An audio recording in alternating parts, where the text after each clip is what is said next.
hey, I can't get on that day because of iLearn testing, but we'll go ahead and record this, and I'll share it in the Canvas course. Um, if you haven't joined that, make sure you email me so that I can get you added to that in the Google group, because that's really how we're communicating. I did put out on the Heck listserv this time just to try to get a few more people, because that's the thing. As this pandemic has gone through, we've had so many people that have shifted, changed jobs.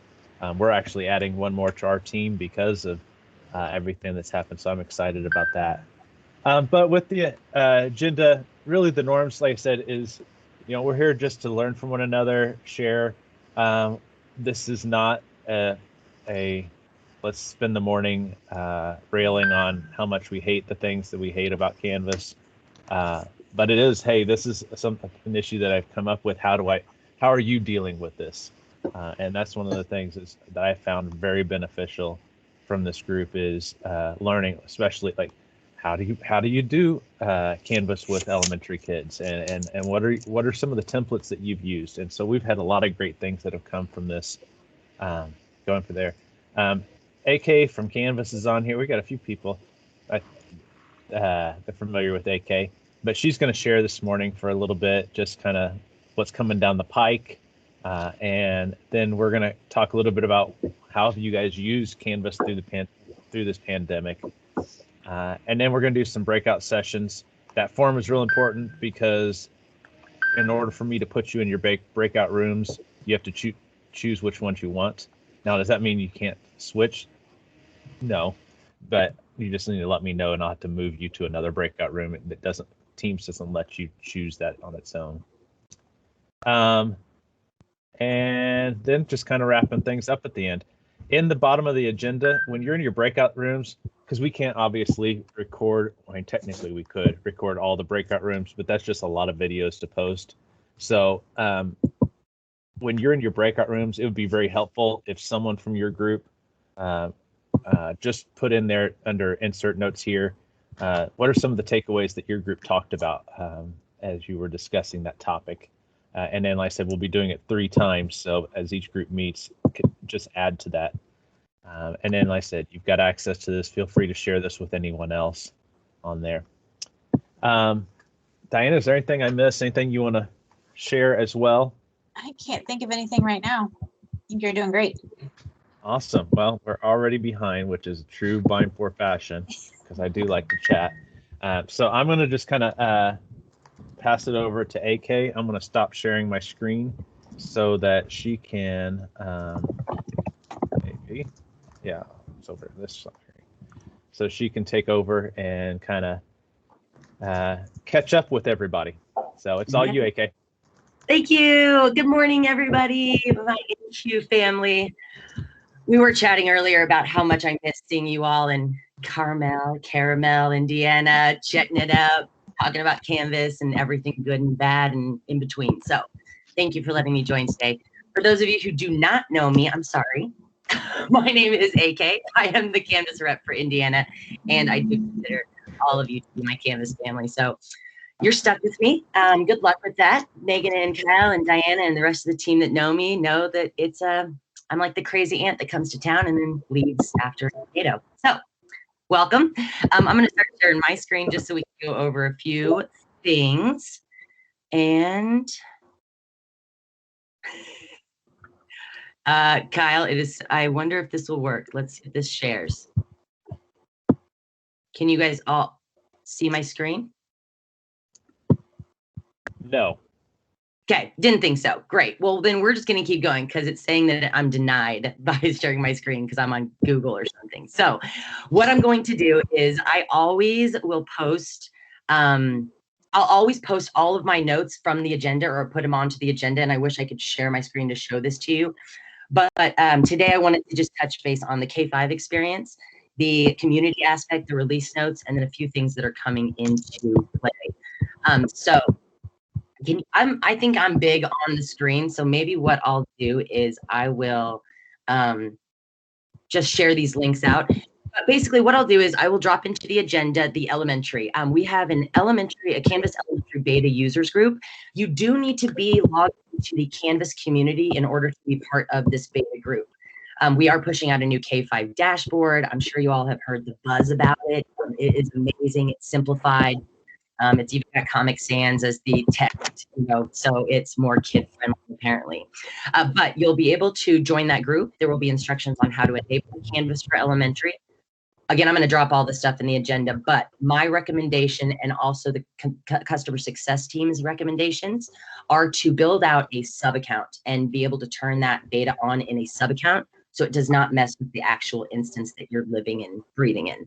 I'll drop in some resources on setting it up, a walkthrough video, and then of course the enhancements that was done by Jody Saylor here at Instructure. So you all will have access to that. If you have questions on setting that up, some of you, depending on either the size of your district, you'll be working with individual CSMs or you'll be working with the priority services K-12 team. Make sure to reach out to them. You can even reach out to me, throw it on the agenda and say, hey, AK, I want the beta turned on. As soon as I know that, I can actually reach out to the CSM team and get you all up and running. So if you want, throw that down, get that going for you. The next thing I wanted to talk about is community. I know I have a lot of OGs, right? Canvas OGs, but we have a lot of new Canvas family members too to the table. And so I wanted to be able to share the resources galore. For example, I don't like to read. Yeah, I work in education, but I just don't like to read. So we have video guides and resources that you can use. So I'll make sure to drop those, all of your Canvas community aspects and whatnot in the chat as well. Last but not least, I'm going to throw this in the chat right now so you all can actually follow along with me because this is crucial to my main admin, basically, people who are kind of changing things. Comic Sans. sorry, Megan. All right, so that is the Canvas release notes. If everyone wants to jump into that link real quick, I'm just going to walk you through a few things. The first item that you're going to see is that page, and it has everything listed. Now, some of you are only Canvas family members, right? You're only using Canvas. Canvas is going to have the list of everything rolling out underneath that platform. But you're noticing we've got Commons, we've got Portfolium, Practice, Studio, Verity. We've got a lot of those resources that build that ecosystem that Canvas is.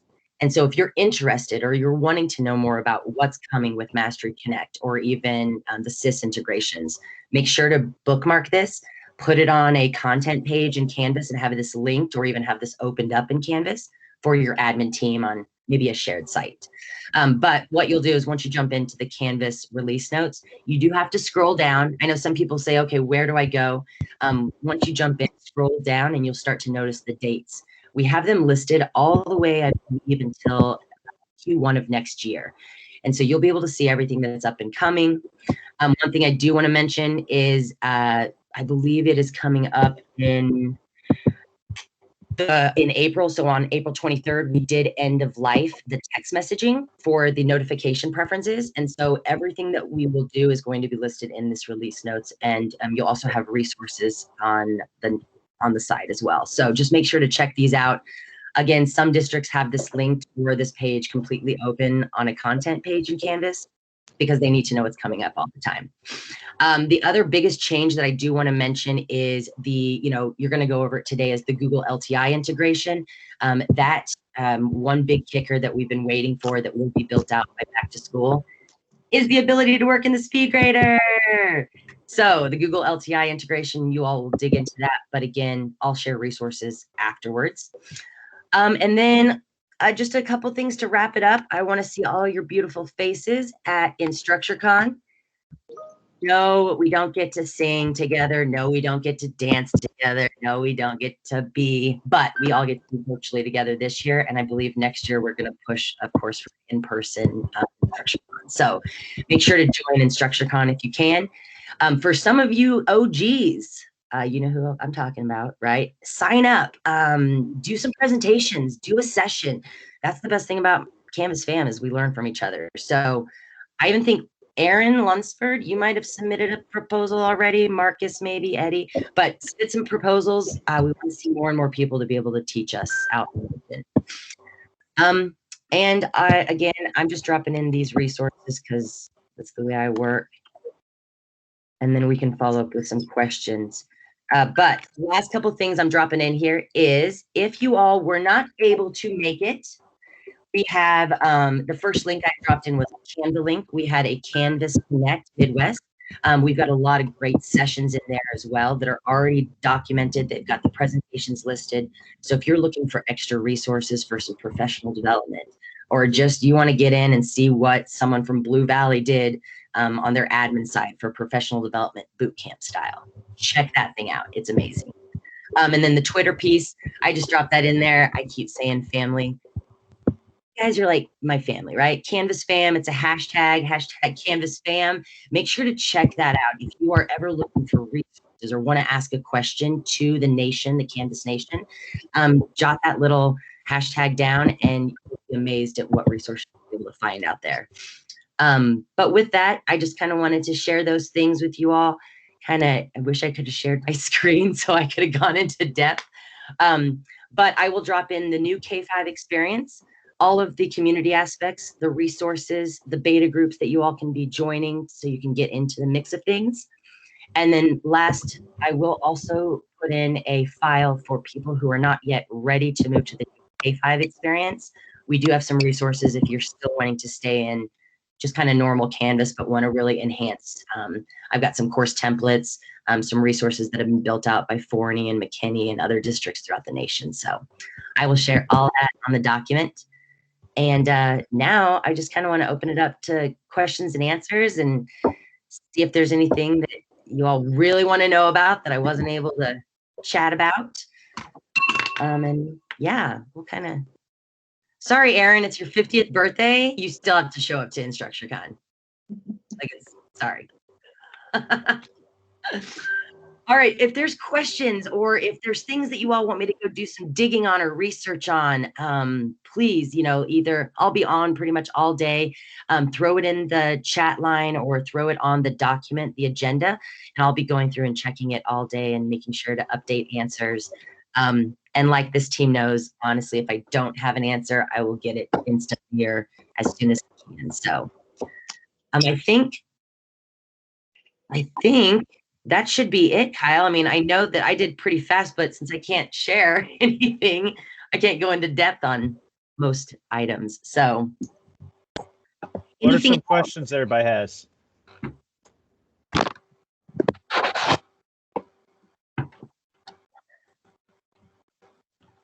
This is just like the kids in class. You see the fan going or the camera off. Or they're like, can I show you my dog?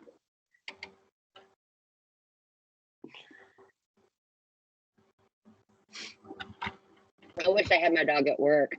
Well, at least you guys are back at work. I'm stuck in my home still. And you all know I'm as extroverted as Kyle is. So this is like tough, really tough on me. Okay, new quizzes. When will partial credit be available for matching and etc.? Oh, that's a great question. That's a big question. Yeah, and I do believe I was actually just talking to Jeremy May, my solutions engineer, on that. Let me get a little bit more of a solid timeline, and I'll jot that down on the agenda because I know we were just discussing this. And I want to say it's built in some of the release notes too, but it's kind of lightweight. Okay, I'll get back to that. Partial credit.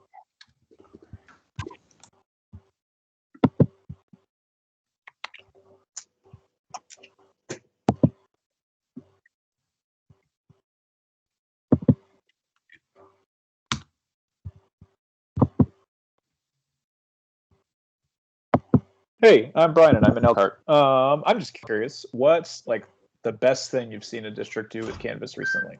I'm just curious because you talk to everyone and we don't always talk to each other. So is there something that really stood out for you? I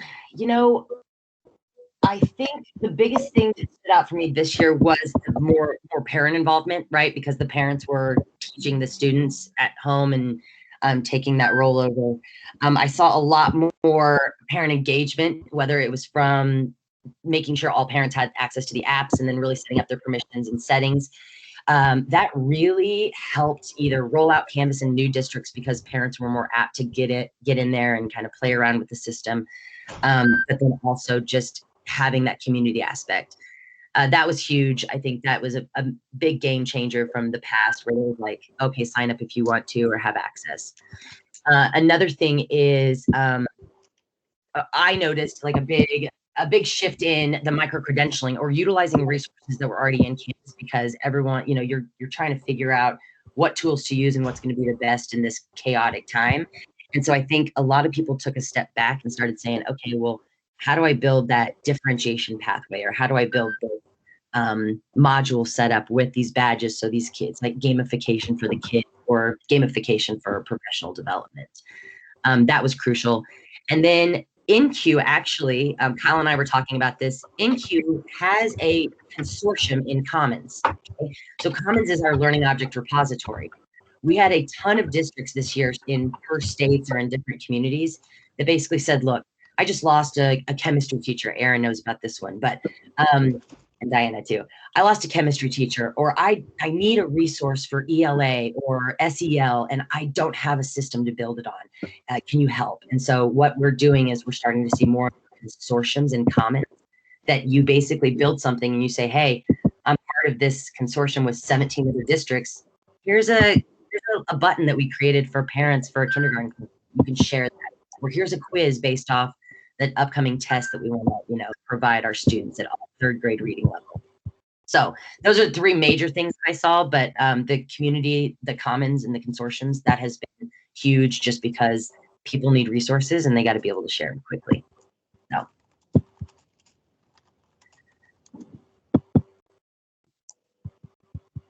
Oh, it would help. That would help. Okay, sorry, I'm reading the questions right now. Is there anything else that popped up in the chat? Did the annotation? Oh, so sorry. What?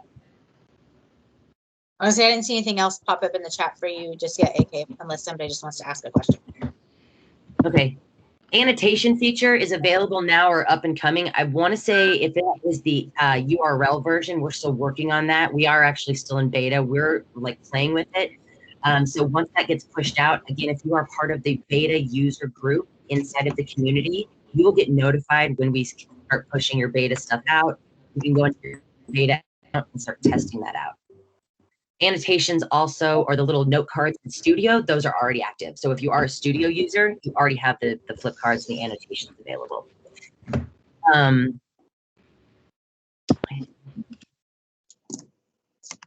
I think that was the only question I did see. Oh, and then for those of you who are new or old, right? You all, you have different levels, of services at your district, depending on what your district has set up. But just know you all will always have access to your customer success team or member that you work with, right? And so you can always reach out to them. Most of you will have either individual emails or that priority services K-12 at instructure.com. So make sure that is kind of like your liaison between you all and Canvas as the company. If there's something you need, if a support ticket isn't being submitted fast enough or answered, reach out to that CSM team. You can, if it's something important or really crazy, I always try to tell my family, like, hey, CC your rep, right? CC in the state of Indiana, it's Shannon Gilb, it's myself, or it's Brooke Cashin. If it's something that you're like, hey, this has got to be taken a look at, make sure to CC us. We also, I'm the loudest person at Instructure, but we help get things done for you. For those of you who have support, if you have that top tier, tier 1 support, make sure to utilize that tenfold. You've got chat, phone, email, carrier pigeons, smoke signals. We just started working on those. Just kidding. I'm like, Diana's like, oh, really? Is this microphone on? Because that fell flat. Well, Diana's like, oh yeah, really? Pigeons. So anywho, just realize that you guys are not alone. Yes, sometimes you feel like things are going to be crazy and you're figuring things out. But at the end of the day, you still have all of us here at Canvas to reach out to, the support team, the customer success, the services that we offer. And so just make sure, if you have questions, utilize this INCUE group, utilize us. And like I said, you all have my information as well. I'm on Twitter. I'm part of the Canvas family and Canvas Nation. So even if I'm not your rep, still reach out to me. I'm like I said, I'm here for you all. So with that, can you create a list of Canvas Indiana. Yeah. I'll put that on the agenda as well, so you all know who you can reach out to. Shauna. Hard to read the virtual rooms, Eddie. I know that one did fall flat. Thanks, Kyle. Well, my response was, you're working on carrier pigeons, but we still don't have partial credit. Wait, and all of you that are new, just to let you know, I am just brutally honest and I don't sugarcoat anything either. And so my biggest thing is always quizzes.when? Quizzes.what? Quizzes.huh? So it's coming. I'm not tech, and I'm like an ex-pig farmer. And so when I ask people, I'm like, can't you just build that button? And they're like, do you know what it takes to build these things on the back end? I'm like, no, but apparently it's huge. So anywho, everything is takes a decade. So hey, it's not me. I can't do it. Good thing I'm not building it. You guys would never have anything. We're not complaining. We're just laughing. Okay, beta group, Joe. Hey, Joe. Beta group. I will put the link on how to join the beta groups. There's a plethora of them. And then also, if you look at the release notes page that I sent out, there are related user groups right on the right-hand side that you can actually jump in and join. So there's multiple groups out there. And then, of course, you'll be able to find those resources in the community as well. Okay. All right, I think that's it. Well, it's 7:30. Again, welcome to INCUE. This is an amazing group of people, and I'm stoked to be part of it. So I will hand the time back over to the team at hand. But again, welcome. Thanks for being part of my family. Glad you're all here. Hey, before we move on in the agenda, which I've already lost my agenda on my sheet. That's kind of where I'm at. Trying to do breakout rooms is a little more difficult than I thought, because every time someone leaves or comes in, it reshoots and reorders everybody in here. So it's just going to be easier than trying to cross-reference the Excel sheet. So like Sandy Johnson, what do you want for your first one? Breakout room.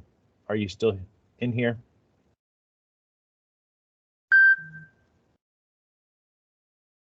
All right.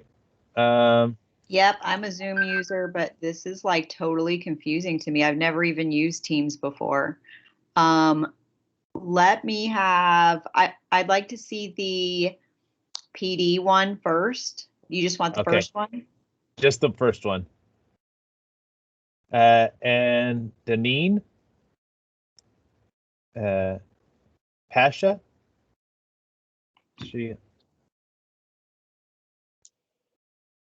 What about Michelle Hauser? Hey, Kyle, did you email us a link to the breakout rooms? It's in the form. You selected which ones you wanted to do in the form. It was in the chat.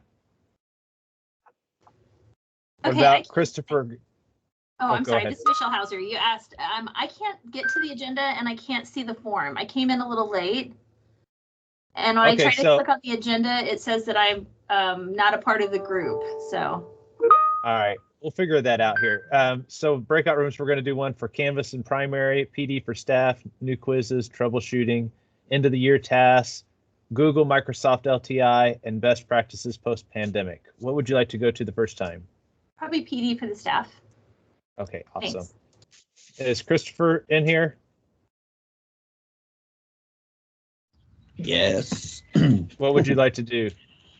Let's try troubleshooting for 100, Alex. Awesome. Rita?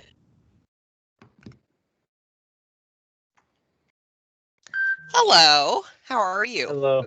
Great. I'll do end of year task. Awesome. CJ?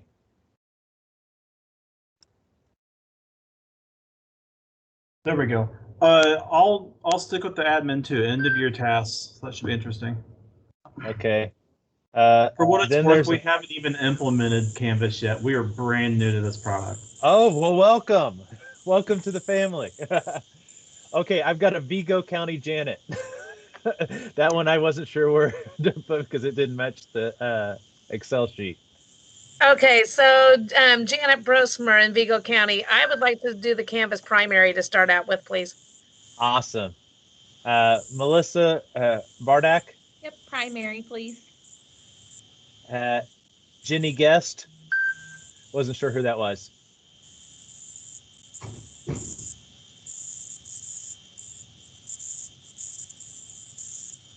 What about Katie Brennan?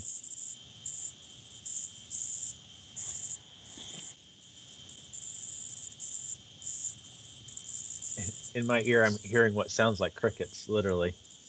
Katie, you're on mute. PD for staff, please. Okay. Thank you. No problem. And then Eddie Small. What's No, up? Eddie. What's up? I'm here. What session would you like to go to? Oh, I don't care. I've got Canvas for primary, PD for staff, new quizzes, troubleshooting, end of year tasks, Google, Microsoft LTI, best practices post-pandemic. Look, give me post-pandemic, please. Awesome.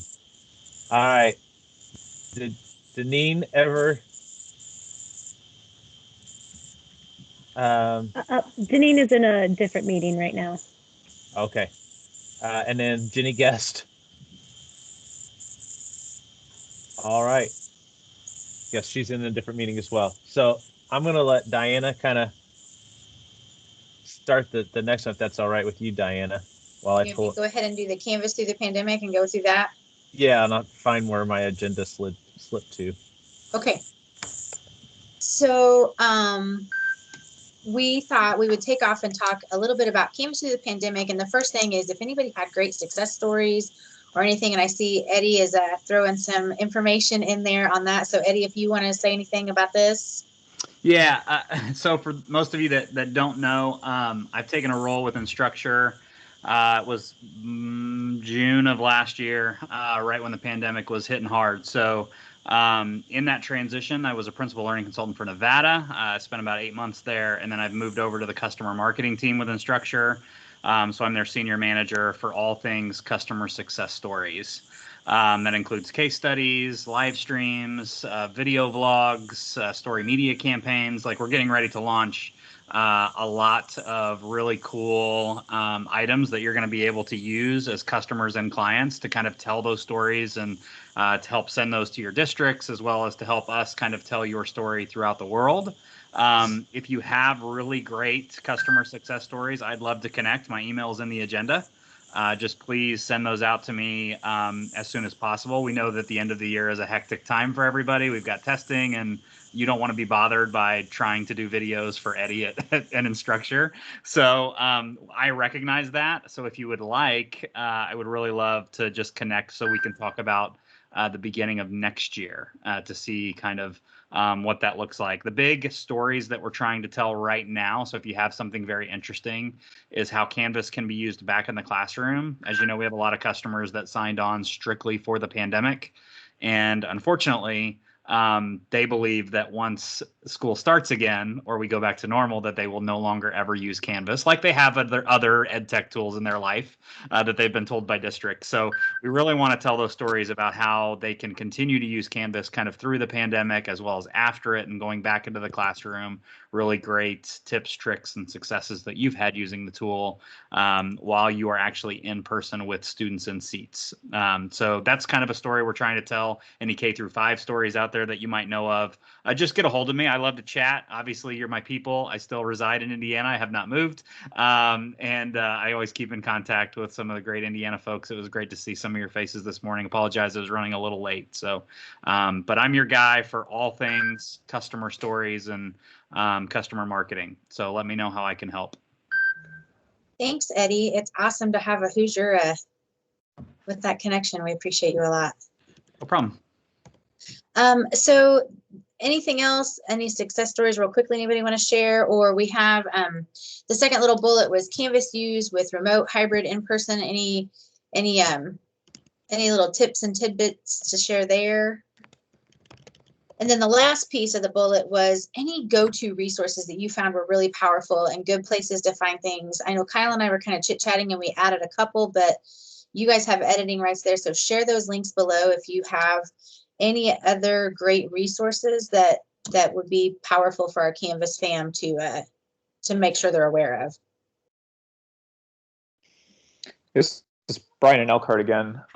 So one thing during the pandemic in particular is we were trying to move toward grading based on evidence of learning, right? Which is always hard to do even in a normal year. So trying to get people to think about what are kids doing, what are we seeing from them, but we've managed to get a working standards-based grading system set up through Canvas where it does a lot of the work for us.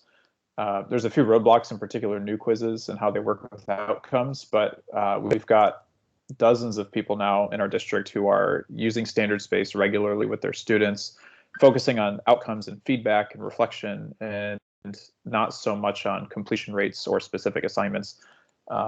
So just having flexibility in Canvas has been really nice for us. There's it's helped people because the big thing with standards-based we found was that the bookkeeping is really, really hard if you don't have a system that does it. And we're not using Mastery Connect. This is all just with the base install. But having a system that's flexible enough to let us do the bookkeeping for staff with adding things like rubrics or question banks that are easy to kind of grab hold of has allowed us to start that shift in thinking toward what are we measuring and how are we reporting that? And so we're gaining a lot of momentum there, even as we look back to going in person. Nice. That's a lot. That's great. This is Amy. And for us, I think, we all had those teachers that were a little bit scared of Canvas, or, we had most teachers on board, but then we definitely had the few. So it forced their hand, and it's kind of cool because some of those teachers are honestly becoming they just were scared of the technology. And so I'm actually the special ed coordinator. And so I have a teacher that I think, was kind of scared of it, but now is actually providing live instruction and virtual instruction and not even blinking an eye. It was like, how are we going to provide some of those virtual services in special ed? And I'm like, put them in your group like you normally would. We're not, we didn't create a special group. We just live stream them in so that way they're with their peers that are at their level. I don't know. It's been really cool for us. And then the teachers that, again, are putting their stuff in there, again, kind of forced their hand in it. But now they're like, oh, my gosh, this is all saved for next year. Like how much ease. So, yes, it was a stressful year, but I definitely think there are so many positives that, again, we have different ways to reach students now, and our teachers feel like, their hand was forced this year, but the benefits of it are very positive. So I'm sure there's a lot of people in the same boat, but I know we onboarded our elementary teachers. We were strictly 6 to 12 users prior to this school year. And if I had a nickel for every time one of our elementary teachers said to me, I can't do this, I could probably retire. And then it's amazing. And they're really starting to see their growth in a year. Once they put that fear aside, Amy, like you said, and they jumped in and they learned and they did, it was so powerful to see what they were able to accomplish. I hope that our teachers, I watched Eddie's live stream with Dr. Dean the other day, and he talked about writing a letter to yourself and then turning the page to get ready for next year. And I'm hoping that our teachers can really reflect on everything they've learned, how much they've grown, and then turn the page and get ready to focus on what will hopefully be a more normal year next year. Yeah, but like you said, those elementary teachers, just from my daughter's personal experience, my kid goes into class, and whether she's at school or whether we're quarantined or whether we're sick or whatever, she knows her routine because it was established in Canvas. So it's super nice whether her day doesn't differ, whether she's sick, whether it's e-learning or whether she's in class, because the routine is just established again. And so I know Eddie had talked about those schools who, how are we going to use this post-pandemic? She's not going to the copy machine. She's not collecting those papers to take home and grade every night. It's all within Canvas, and a lot of those are auto-graded, which saves her time even more. Absolutely. We were curious from Park Tutor if anybody else is using the City Lab supplement to Canvas to create kind of like blueprints for their designs. We've we had everybody designing things on their own. Everybody had different levels of skill for designing home pages and assignments and things like that. But we purchased the City Lab supplement and have had a real great deal of success with that. It really unifies the school as far as what the pages look like for the parent experience, and we've really liked it. We didn't use City Labs, but one of the things that was really nice is our administrators sat down during our pandemic planning, and they set some very stringent requirements for the use of modules, so that the parent experience, we've been in since day one. We'd never really missed, but we had kids who could choose the virtual, but we wanted the parent experience to be the same if they were helping a middle school kid or if they were in with a high school kid. So the administrator requirements became very, very similar. Like when you had to release your module for the week, what had to be in the module, some of the verbiage for the module and that kind of thing. Because before we had just let the teachers decide what they wanted to do with setting up pages, and if they wanted to just embed Google into the pages, and they all looked very different. But we knew that if you have a kid who's in elementary school and a kid who's in middle school and a kid who's in high school, we wanted all their experiences to be very, very similar. So it was great to have the administrators come to the table before the school year started and lay out those requirements. I think we feel like we've been very successful because we've had the kids in the virtual world and in the brick and mortar at the same time. And like the other district said, it was the same experience. They were all doing the same exact work in the same workflow, but we couldn't have done that, I don't think, without modules. Yeah, we actually designed a lower school, middle school, upper school package as well, just so there was some difference. Like they didn't, boredom sets in when you see the same homepage for your whole career in school. So we at least created something, a little more mature looking for the older kids and a little more user friendly for the little kids. And that's been really successful for any new teachers popping in this year. Or new schools jumping into Canvas. I would highly, highly recommend that. I'll also pop in for Park Tutor for the lower school, our elementary school. We put it so that all the modules actually flow on the front page. So the students didn't have to click all the buttons to say, oh, I want to go to this module. I need to go here. And the teachers can click off what actually shows on that main page every single day. And so it's just what they need to do. And it also checks off for the students as they complete it. So that's the really nice thing that with that City Labs integration that makes it a little bit more streamlined and kid friendly when you're working with the littles. We did something similar in our district we had a teacher, so it was instead of administrator down, it was kind of a teacher committee that it met and established some norms that tends to be better received in our district if they don't think it's top down. And we established expectations as far as what the pages need to have. We required the use of modules. I definitely an advocate for modules to package things up, and kind of built it around for e-learning days. We have a template that everybody uses just so it is that consistent experience with, grandma or daycare, whatever's trying to help. And so I think, and I saw Nadine popped a document into the chat. I do think that consistent experience for our users is very powerful.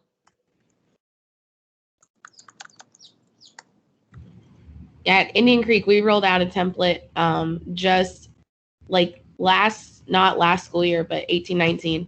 And I don't know how we would have done the pandemic without that template being in place. Because my teachers, it was kind of wild, wild west. And that was our number one parent complaint, was that they didn't know where to look. And we would have, tutors, kind of the same things that you guys are talking about. We would have people from outside in the community saying, we don't know how to help these kids because we don't know where to find things. And so we sat down and I met once again with my teachers as well. And we developed a template that we thought worked the best. And we pushed that out 18-19. In the beginning of 19-20, that had to be set in place. So we gave them time to kind of mess with it. And then for the pandemic, it was so smooth. And if you guys don't have templates within your Canvas or blueprints, I would definitely suggest it, because I don't think we would have survived without that. Because then it was really easy. If something was a little different for kids, the teachers could just then go in and highlight, this is for remote, this is for in-person. And it was so smooth. And that was our biggest, and like with Canvas, like we had nothing revolutionary that we did because everything was kind of in place before the pandemic. We were very, very lucky. But that templates was huge, huge, huge, huge. Yes, I would second that. We started a template with the high school in August, and then when we went fully remote, our elementary K4, they actually jumped in October, and many of them were overwhelmed with getting everything set up. But once we shared a template course with them, you could see the frustration level decrease, and they didn't have to set everything up by themselves. They could spend more time focused on what they were doing with the kids instead of having to design their course. So it made it so much nicer for them. And our template was designed through by teachers, and we just kind of tweaked it for each grade level. K4 has one, 5-8 has one, and 9-12 has one, and our Career Center has their own template that they use as well.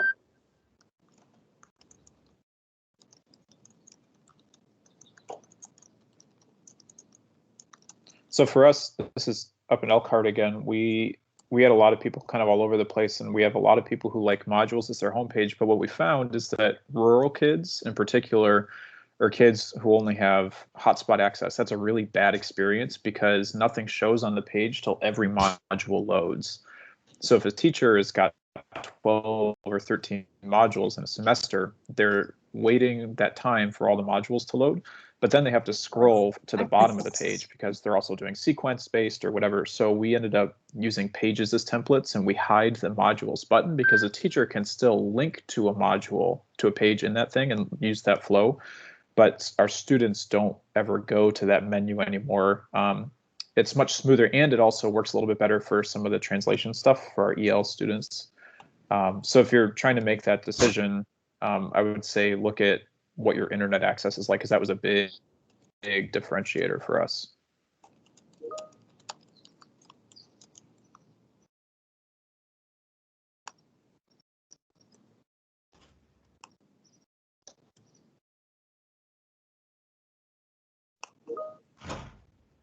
Anybody else have anything to add for the?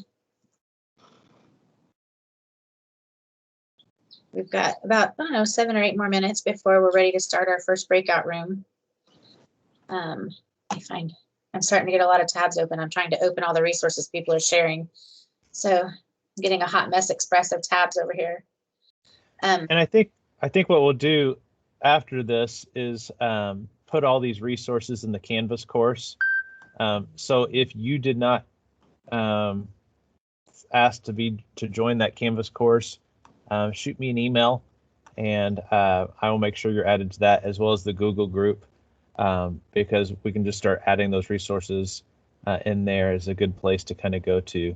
I know that, like I said, there's other things we've added in the agenda as well, but we'll keep our agendas in there and anything else in that Canvas course.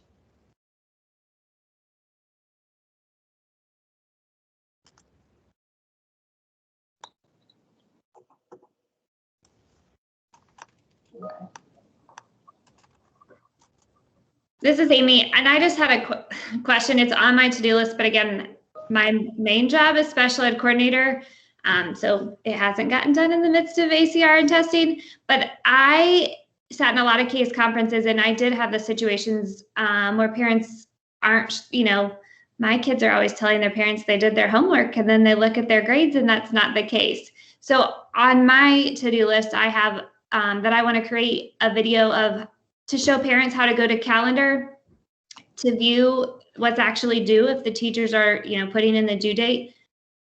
And then also on the flip side of that is how to know if they actually submitted it and what they submitted. Because I also have kids who just submit a picture just so it shows it was submitted to their parent, and then that's not the actual assignment. So if someone has that already created, it's just going to save me time. If not, it's not a big deal to create it, but I thought I would ask.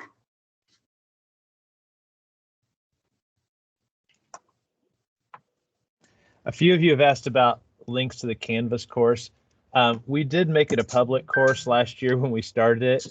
And unfortunately, it got out because we had posted it on the Twitter, Canvas users Twitter account, that it, because it was public, we got massive spammed to where we had over 6,000 accounts that were created in our instance, just random accounts that I got to spend a lot of time manually removing. And so just send me an email and I will manually add you. It will save me a heck of a lot of time in the long run.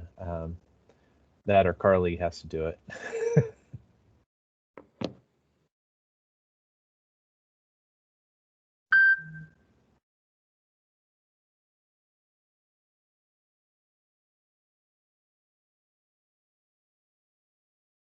Anything else right now?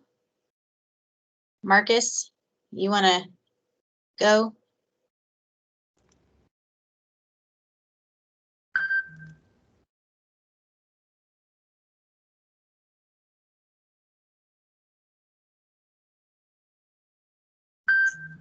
Spark is still here. Well, it looks like maybe Marcus is sidetracked. Like maybe he's got somebody that came in to talk to him. Okay, cool. Well, we can go and get into breakout rooms early, which is not a big deal. So similar to Zoom, I'm going to go ahead and open the rooms. Now, because we have so many people in here, it may take a minute. So just be patient. If you get kicked out, just rejoin the Teams call. It'll bring you back to this main one, and I can send you back to it. Actually, you should be able to just do it on your own since I've already assigned it once the rooms are open. And then I'll send out like a announcement saying, hey, you got about 5 more minutes. If your group finishes early, you can leave and come back to the main room and we'll just hang out and chat. Does anybody have questions about what we'll do for breakout rooms for the first one? I think I have everybody assigned, except for Dave B. Dave B came in late. Dave, I just need to know what breakout room you want to go into. Canvas for primary, PD for staff, new quizzes, troubleshooting, end of year tasks, Google, Microsoft LTI, or best practices post-pandemic. Dave, are you still here? Oh, Dave just left. Dave. Oh, Dave's coming back. What one do you want to be in, Dave, when you get back? Let's see. Primary, new quizzes, and I think I was going to go to PD for staff. Those 3. Any order. Right. I'm going to put you in new quizzes for your first one. How does that sound? Sounds good. All right.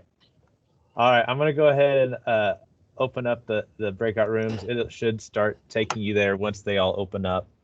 Like I said, if you make sure you add to the agenda anything that your group talks about, since we won't be recording inside those. And when you're finished, you can just come back into this room and we'll do that. I see people already leaving my screen. So have fun.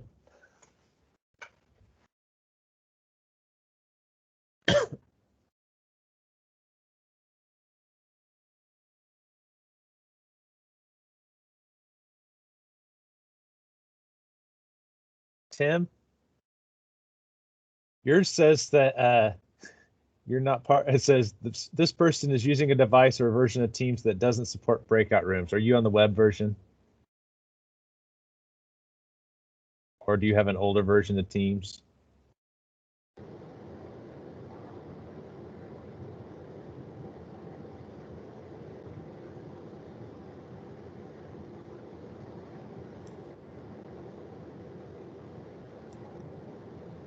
If you're still in here with me, we might have had an issue. So just let me know where you want to go. Kyle, can you put me in with the PD for staff? Okay, let me see.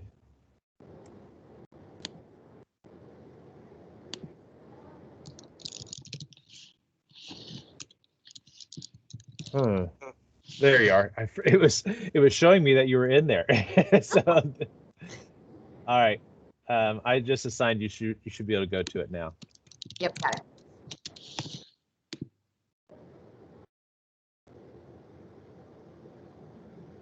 Kyle, can I go to best practices? This is Jenna.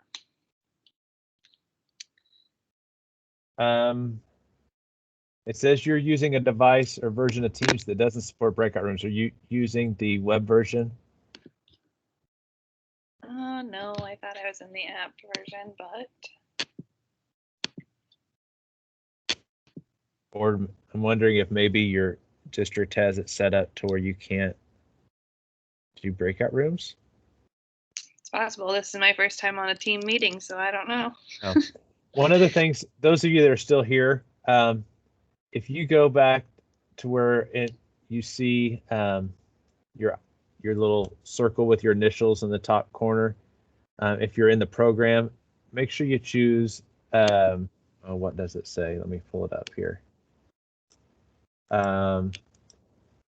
Check for updates, and it may be that you're on an older version of Teams that didn't have breakout rooms, or the four of us can sit here and chat about whatever topic you want.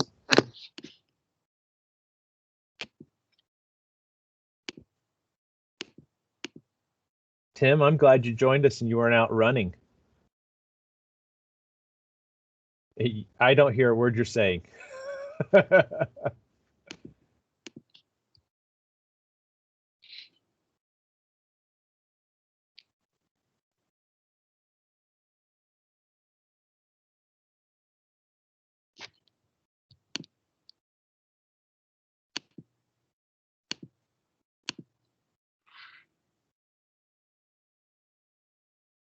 In fact, I don't hear anybody in here.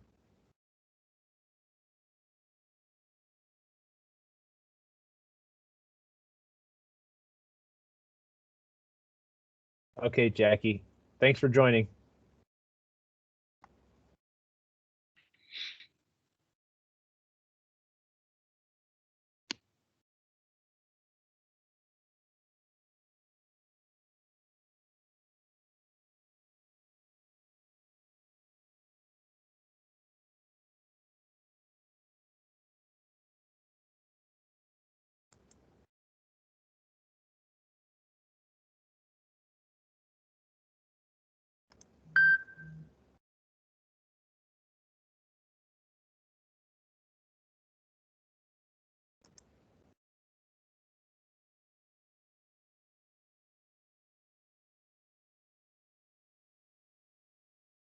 Joe, I don't even see you anymore. It's like it's disappeared off my screen for the.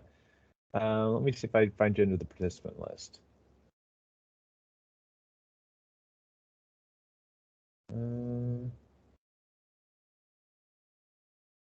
Well, it's showing you're in here, but it's not listing you for breakout rooms at all.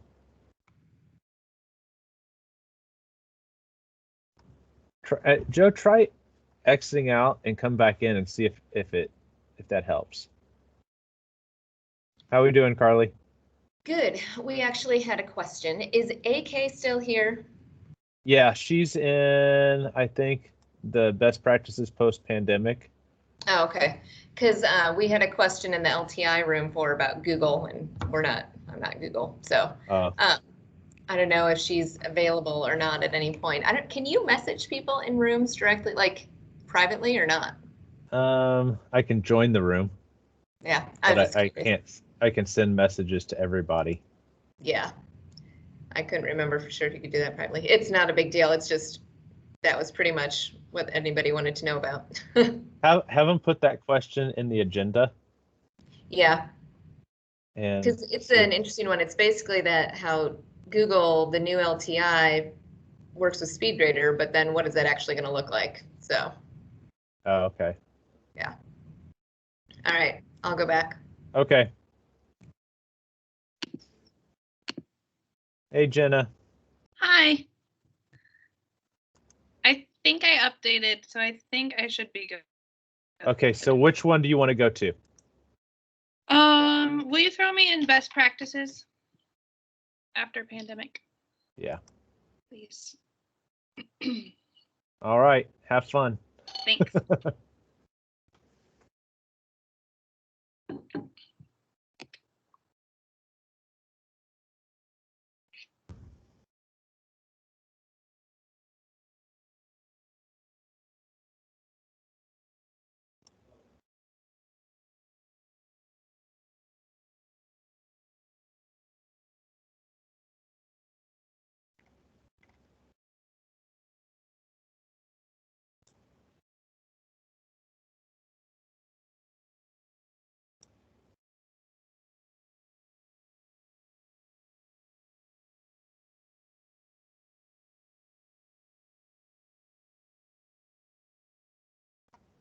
Welcome back, Tim. I'm still not really good at reading lips.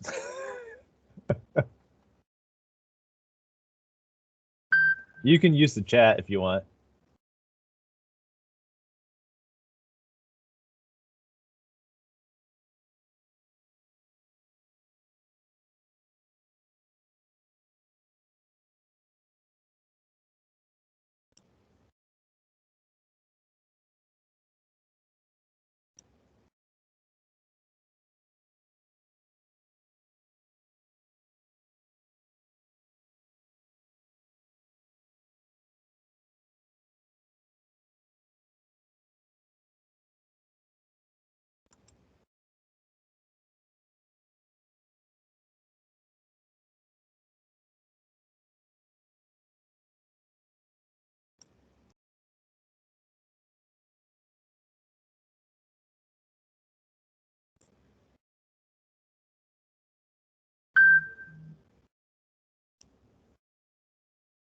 No sound.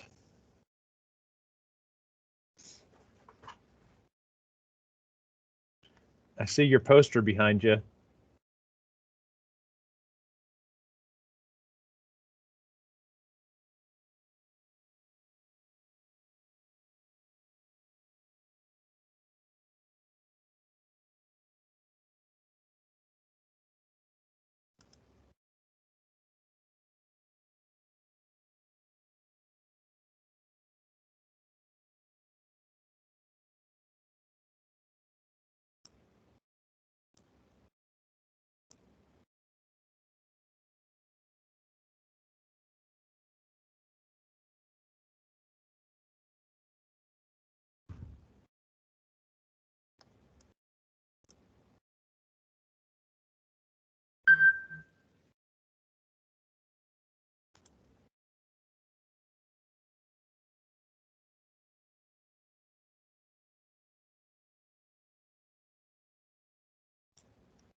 Did that change anything? Yes. Woohoo. Let me see if I can now add you to a breakout room. Okay. All right. Which one would you like to go to, Joe? PD is fine. PD? All Yeah. right. I'm moving you there. Have fun. Tim? Thank you. I can now send you someplace. Where do you want to go? Give me fingers. Which topic? Can you hear me?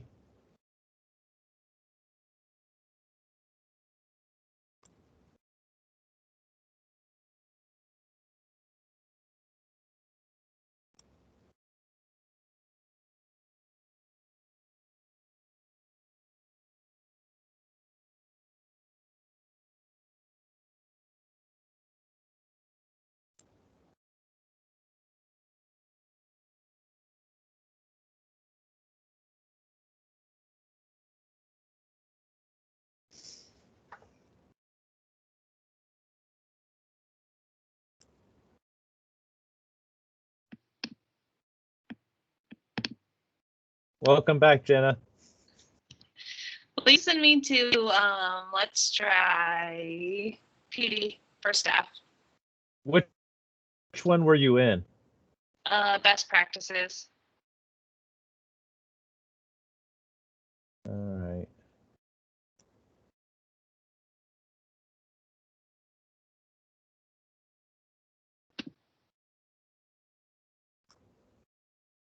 PD for staff, you said? Yep. All right. Moving you there. Thanks.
Welcome back, Mr. Klein. Hey, thanks, man. So we had a good chat, but I had to finish up some tea times with Jerlecki. So just kidding, kind of. Sounds good. Hey, just know that this is being recorded. I know, right? See, I'm clean. I'm keeping it clean. Yeah, I'm like, I don't think that they even realize that this chat's going to everybody. I thought it was. I just didn't care. I wasn't too worried. So, do you guys have? And we were talking about like end of the year things. Do you have your teachers export their stuff and then import the next, like export to Commons and import next year, or no? You guys, because they have access to last year's course, and so when we import all the new course shells, they just import from last year's Canvas course. And that's our biggest thing is we need to start deleting out some of the old courses, because I think we've got about 6 years worth in there, and so there's just a lot of courses in there. Oh my! And so some of our teachers, they just keep re-importing, and so some of them have multiple files, multiple modules of the exact same thing, where they just keep re-importing.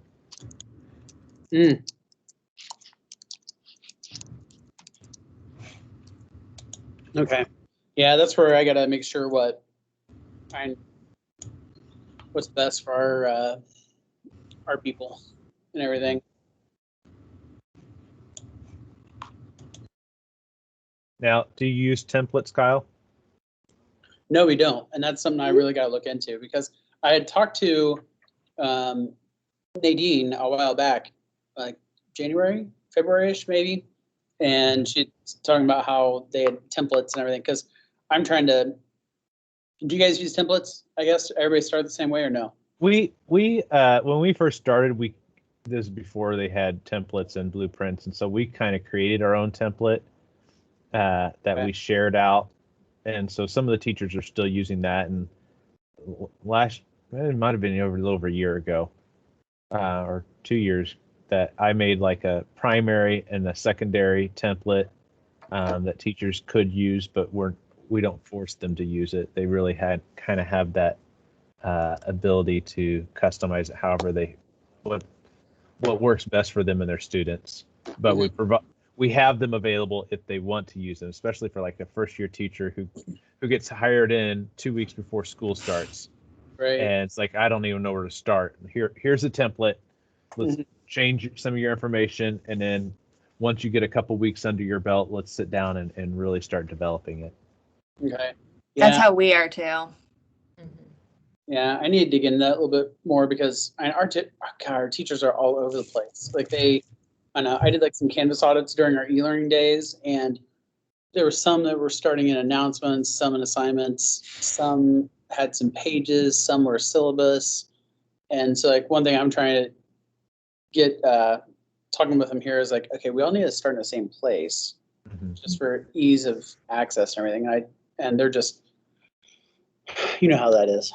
Yeah. We do have like expectations, like they are supposed to have a homepage that has their contact information on there, access to resources that they have. At our middle school and high school, they're supposed to utilize the Canvas calendar every day to post assignments or like the daily agenda or whatever, today's objectives. And then a lot of them will post like links to modules that they're working on or whatever it may be. So do they just post in the calendar and not make an announcement then?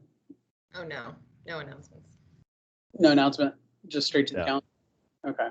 Those kids don't read the announcements, but we've trained them now that the kid will pop into class and they pop their laptop open and they just go to the Canvas calendar to see what they've got. Or if they're out for a day, they just know, go to the Canvas calendar.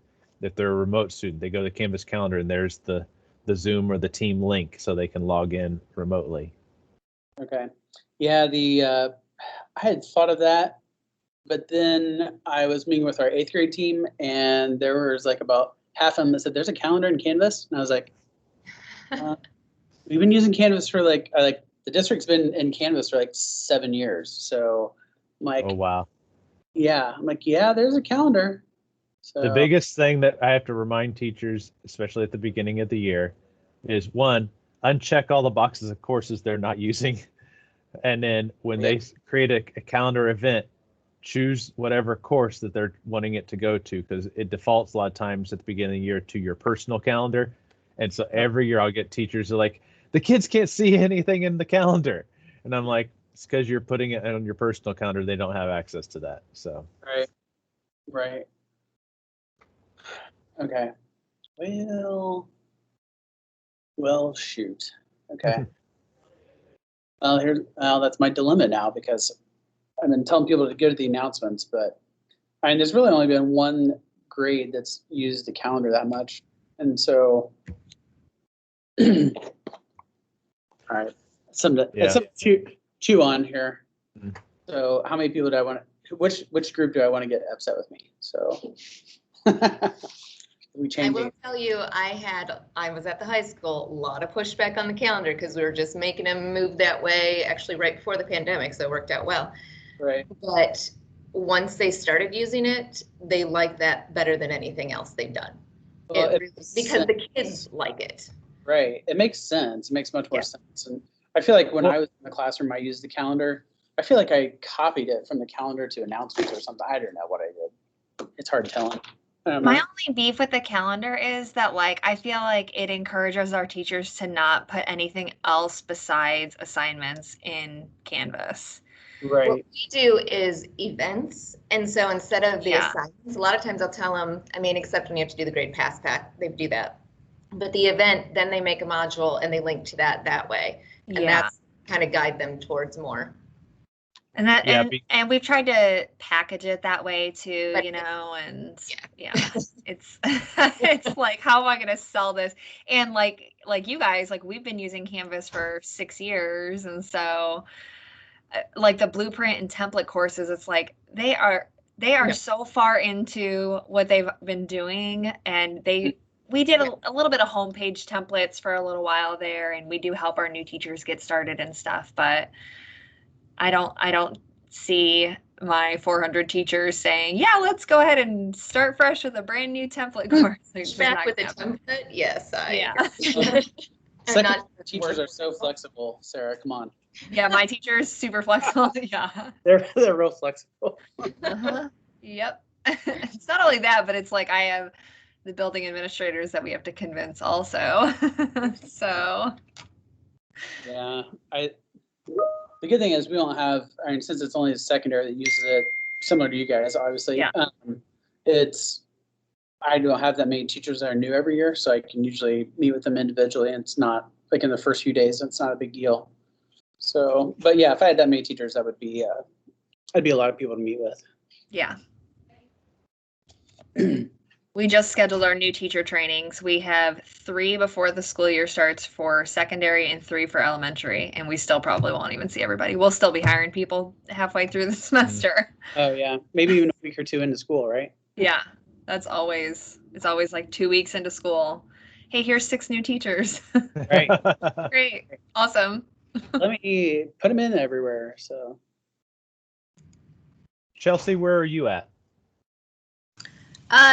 East Noble in Northeast Indiana, North Fort Okay. Wayne. Yeah. Cool. Yeah, so we've been on the Canvas train for a while too. I think we're, oh gosh, probably 6-7 years, maybe touch longer, around there. You're one of the originals. Yes, state. we were one of the first ones to use Canvas. So yeah, we kind of run through that same slog, because we've had teachers that have been using it for 7, maybe 8 years, and back then, you know, we didn't know a whole lot. We didn't have a whole lot of standardization, because it was kind of like we were trying to figure out what was best. And now I'm like, yeah, we kind of put out blueprints and templates, but we have a hodgepodge. Such a hodgepodge. Can the parents see the calendar on the parent app? I forget. I don't think so. I will say the app is lacking for the calendar piece. Okay, that's what I thought, because that was another reason why I didn't recommend the calendar. I don't know. I'd have to go into parent count, but like teachers for the calendar on the app doesn't show. Okay. Yeah, I didn't think I could find it on the parent app either. And I'm like, well, maybe I'm just missing something. Yeah. The apps could use some work. Mm-hmm.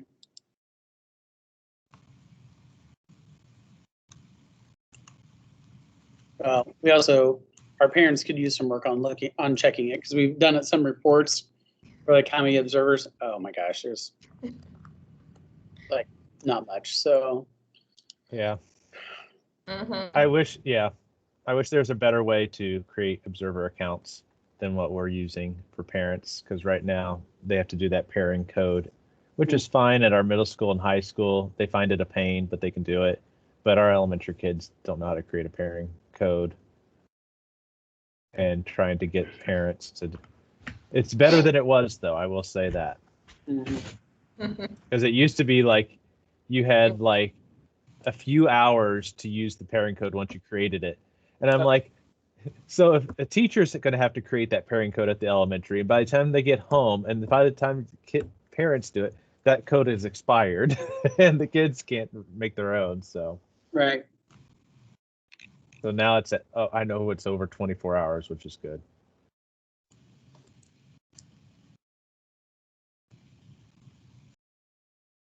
All right, I'm gonna be right back. I gotta run to it. I gotta run to a teacher real fast. Run to her. I hear Whitney Houston sing, "I will run to you."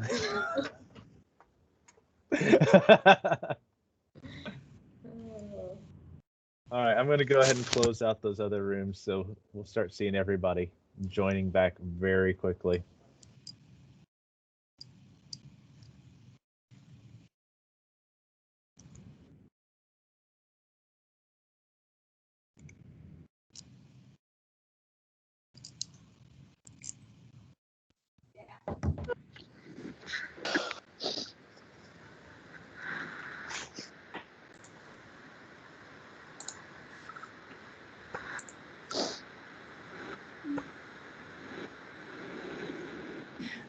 I was looking at that Excel sheet, Nadine, and it looks like also Vigo County is skyward.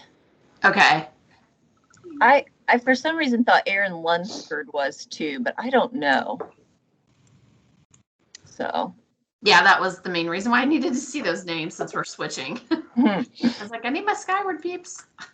Yeah, but he might be. I'm not sure. But okay. Yeah.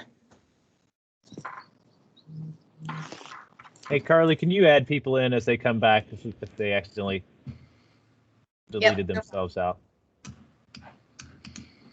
Yeah. Okay. What did I do that made myself leave? You have to hit return instead of leave. I clicked return. Huh. Well, then I don't know what you did. I got kicked out too. Shoot. Yeah, we got kicked out of ours too. Just blame it on Microsoft. Sure. I'm with you, Eddie. I can easily remove you from our meeting. Ah! Shun him. Just saying. Shun him. Listen to Marcus. It's all good.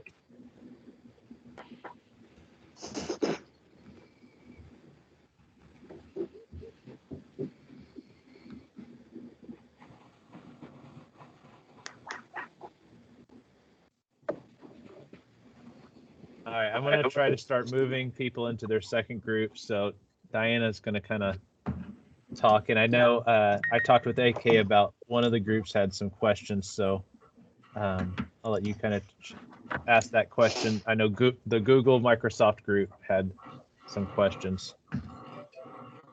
Okay. So is AK here then still? Yes, she's in here. Kyle, can you with AK's group? Yeah. Or you can throw me back into the best practices, Kyle, and then we can go and start chatting. Either or.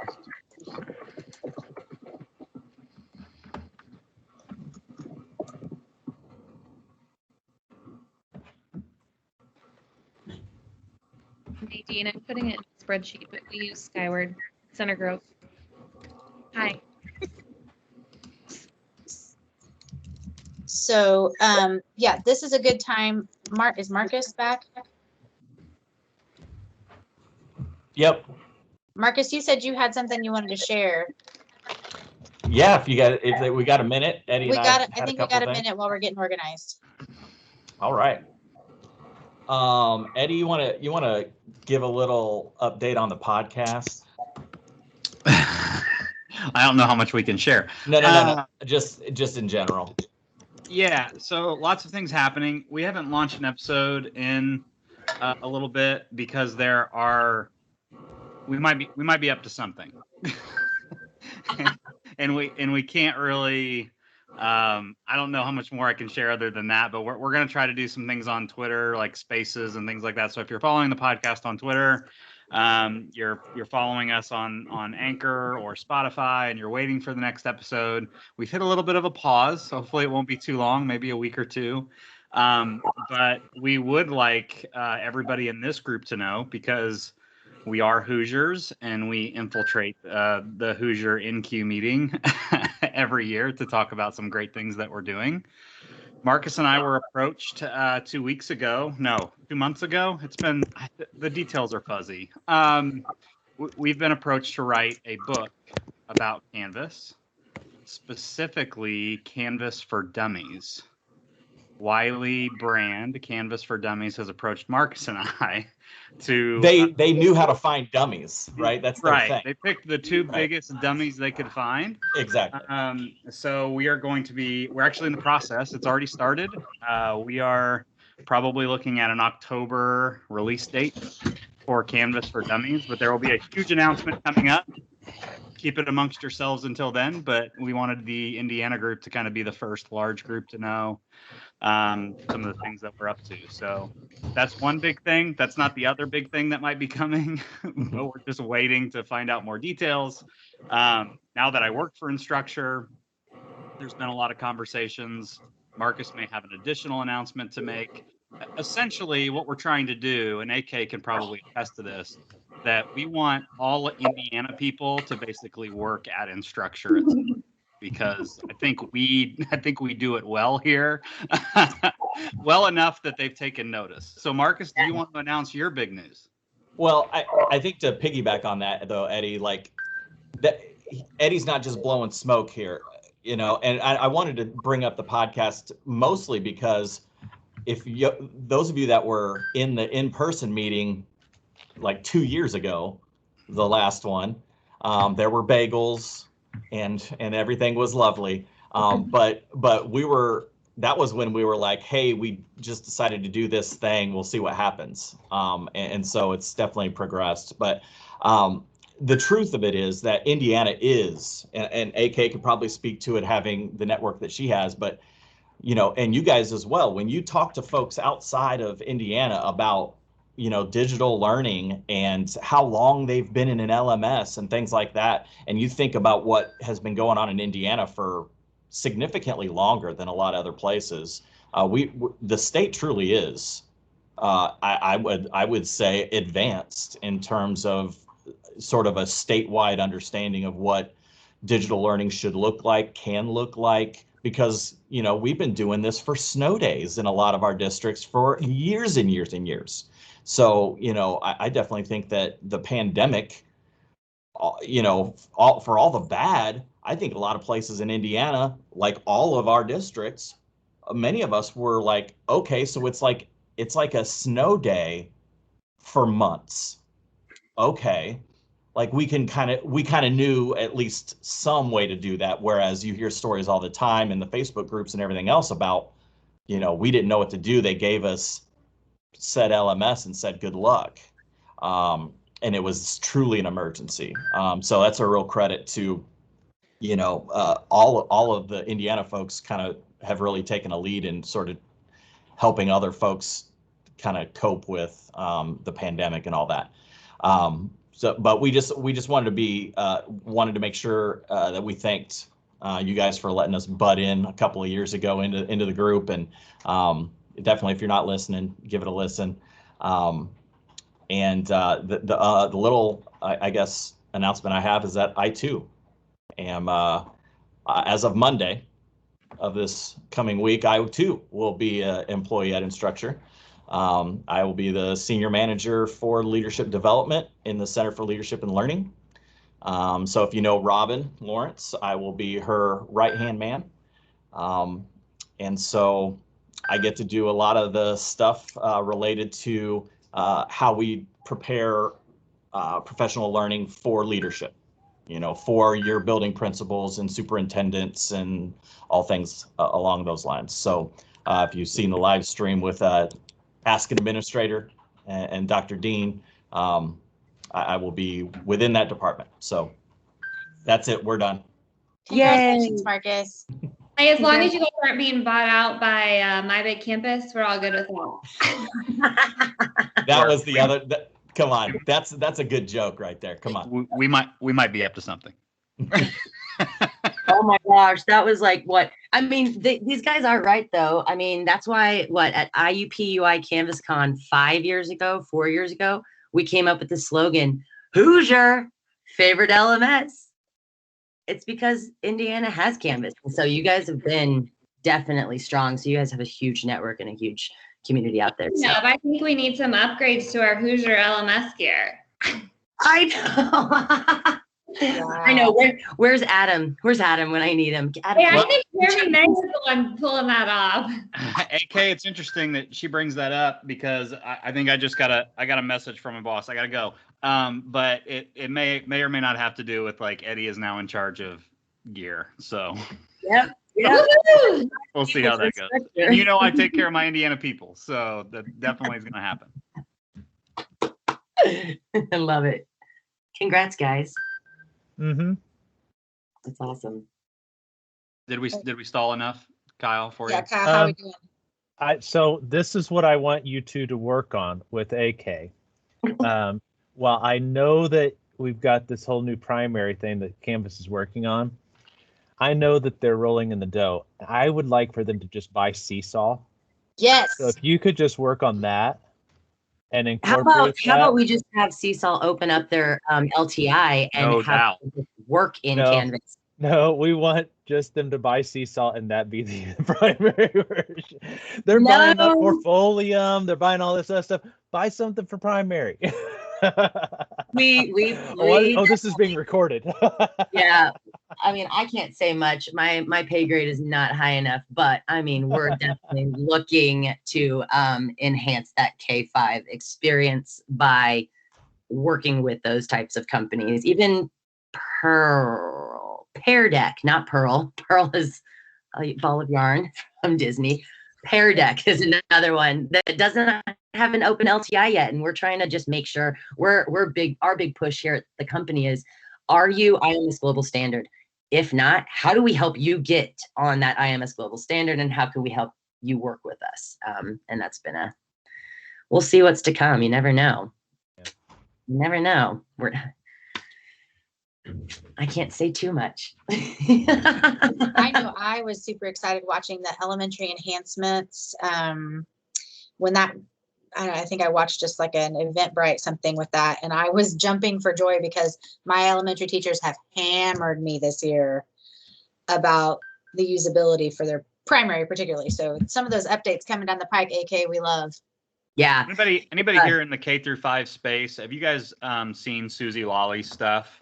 Yeah. Yeah. So we've had her on the podcast. I'm getting ready to have her on the Canvas live stream soon to do a K-5 Canvas for Littles video. I'll go ahead and link that in the chat for those people that haven't seen it. But essentially, she has done an entire series of Canvas for Littles stuff. So if you're K-5, and she's fantastic, super engaging. Her videos are awesome. We met last week, so there's more to come from her, I think, in a larger space. But she is a great advocate for using Canvas in K-5. So I'll link that in the chat so you guys can check it out, those of you that haven't seen it. Yeah. And then Lindsay, I've got a video if some of your teachers still want to try to stay in Canvas. Jeremy May, who actually is another Hoosier that works for Canvas. Shocking. You all do work for us now. should just stop talking. I can't hire you, by the way, people, so don't reach out to me. But he has a video that's his kids use Seesaw and use another LMS. And so what he's done is he's built out a Canvas course based off Seesaw. So I'll share that on the agenda as well, just so you can check it out. And if your teachers want to take a look at it. Okay, yeah, and the Canvas for Elementary group has some good stuff on that too. Yeah. Yeah. Also, I do believe if you are utilizing Seesaw, don't quote me on this, but I have a feeling if you reach out to their implementation team or their technical team and you just say, I really would love for you guys to just give me like a link that, you know, kids can have access or open it up in Canvas. I think they have the ability to do that, but don't quote me, just call them and find out. So another way just to keep it in one stop. Tweeting work. Do not tweet that, Marcus. All right, real quickly, I've got a few people I don't have down what group to go to for the second one. Sandy Johnson, are you still here? And do you know what you want to do for your second one? I got to jump off, so I'm heading out, but thanks for having me today. Okay, thanks for joining us. Kate Masterson? Can I do the Google Microsoft LTI, please? Yes, you can. Thank you. Vigo County Janet? The Canvas admin end of the year tasks, please. AK? I'll go back to the one I was in earlier. I'll just stay in that room, but if the Best Google practices? Yeah, best practices. Post-pandemic? Yep. Melissa Bardak? Yep, post-pandemic. Best practice. Post-pandemic. Katie Brennan? Yep, same one, please. The best practices. Andy Guest?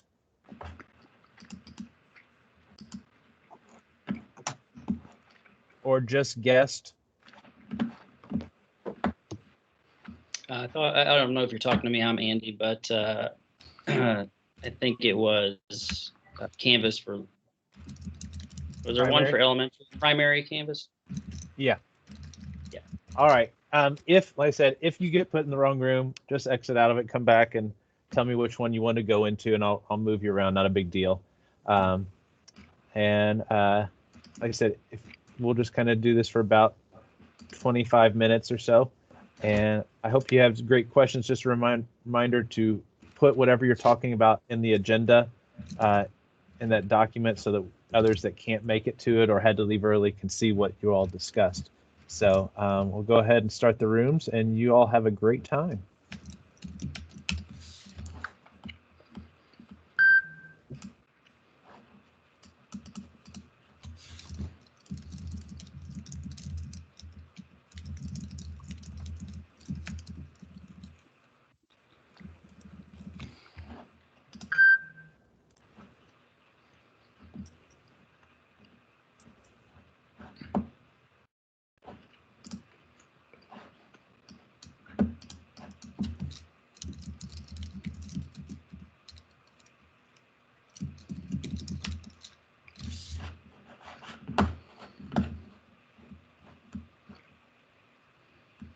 Joe, are you still here?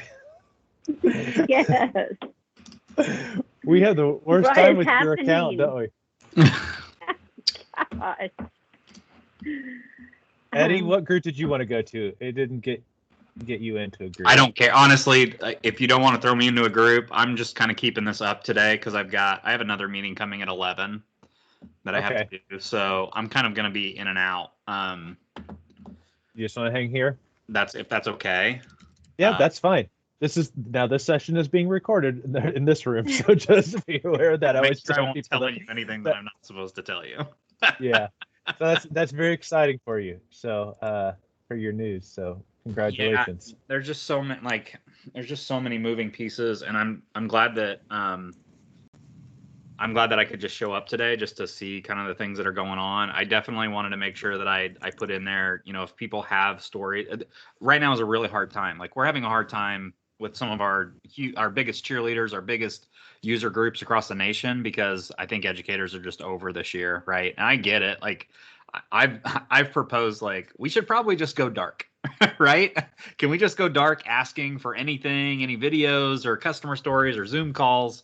But obviously we run a company, so we can't do that. But I'm, well, and that's what I was saying. That's kind of what with INCUE, we didn't meet at all this year, just because I know everybody was just trying to support their staff and keep their heads above water. Right. And so we even really kind of questioned, like, do we do that right now? Right. And so that's when we kind of threw that survey out and had so many people that are like, yes, we need to meet at this point. But Hey, like once Kyle. school's done. Yes, Sarah, what's up? There was only 2 of us in that group. I feel like we were in the wrong spot. What we were group supposed did to you be want with to be in? new quizzes. Well, it's got that you're in there. Sarah, Brian, 2 guests, and Chelsea. It was just Sarah and myself. Yeah. Kyle. Who's that? Kyle? Kyle, yeah, Kyle Laker. All right. Well, Brian Bennett's supposedly in there.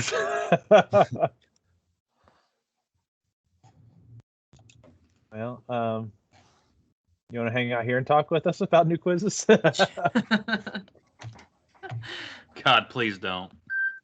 Just know that you're being recorded right now. So. Oh, sorry, I should have said that. Can you edit that out and send it out? No, it's in there for good, Eddie. Not talk about and quizzes, please. I will zoom in when I edit the picture.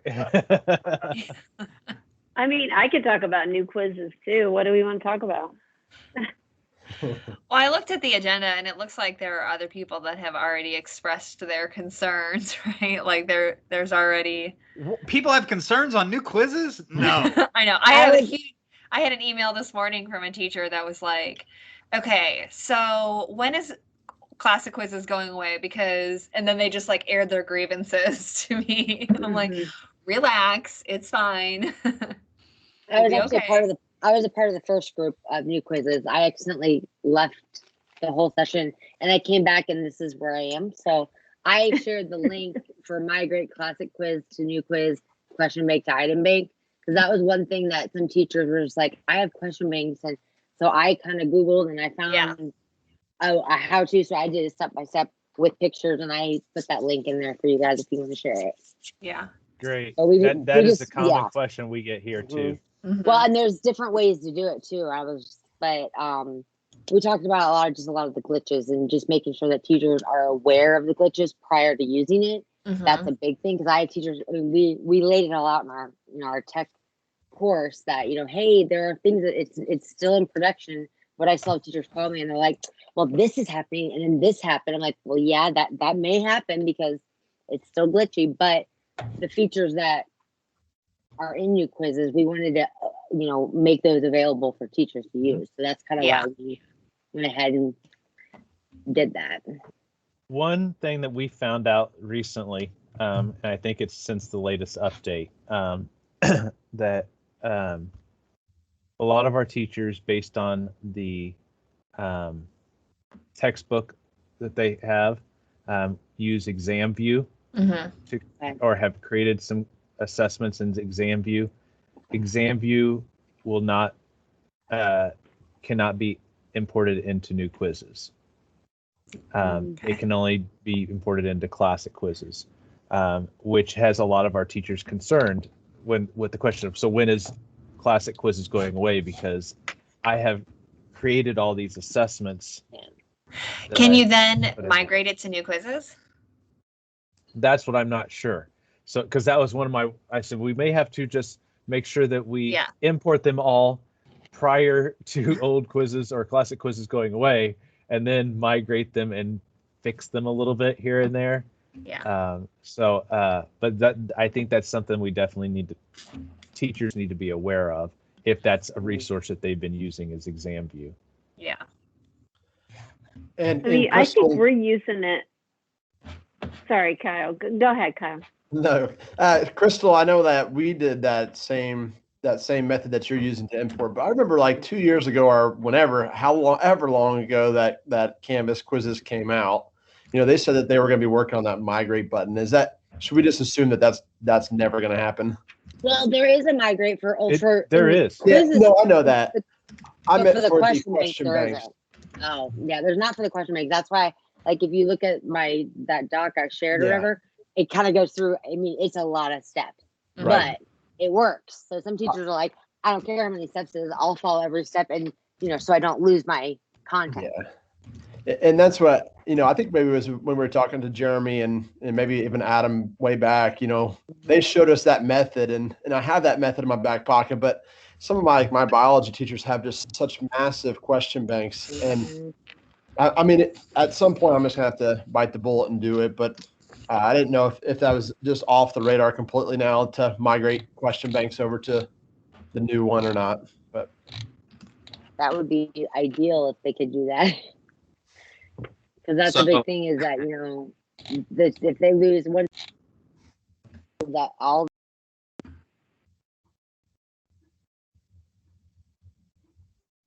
Crystal, mute herself. Yeah, Crystal, we can't hear you I'm anymore. sorry. I send out a quick hitter every week, and I let my teachers know, like, hey, last week I did, if you're starting to use new quizzes, you can go and start migrating. So that's where I shared that doc.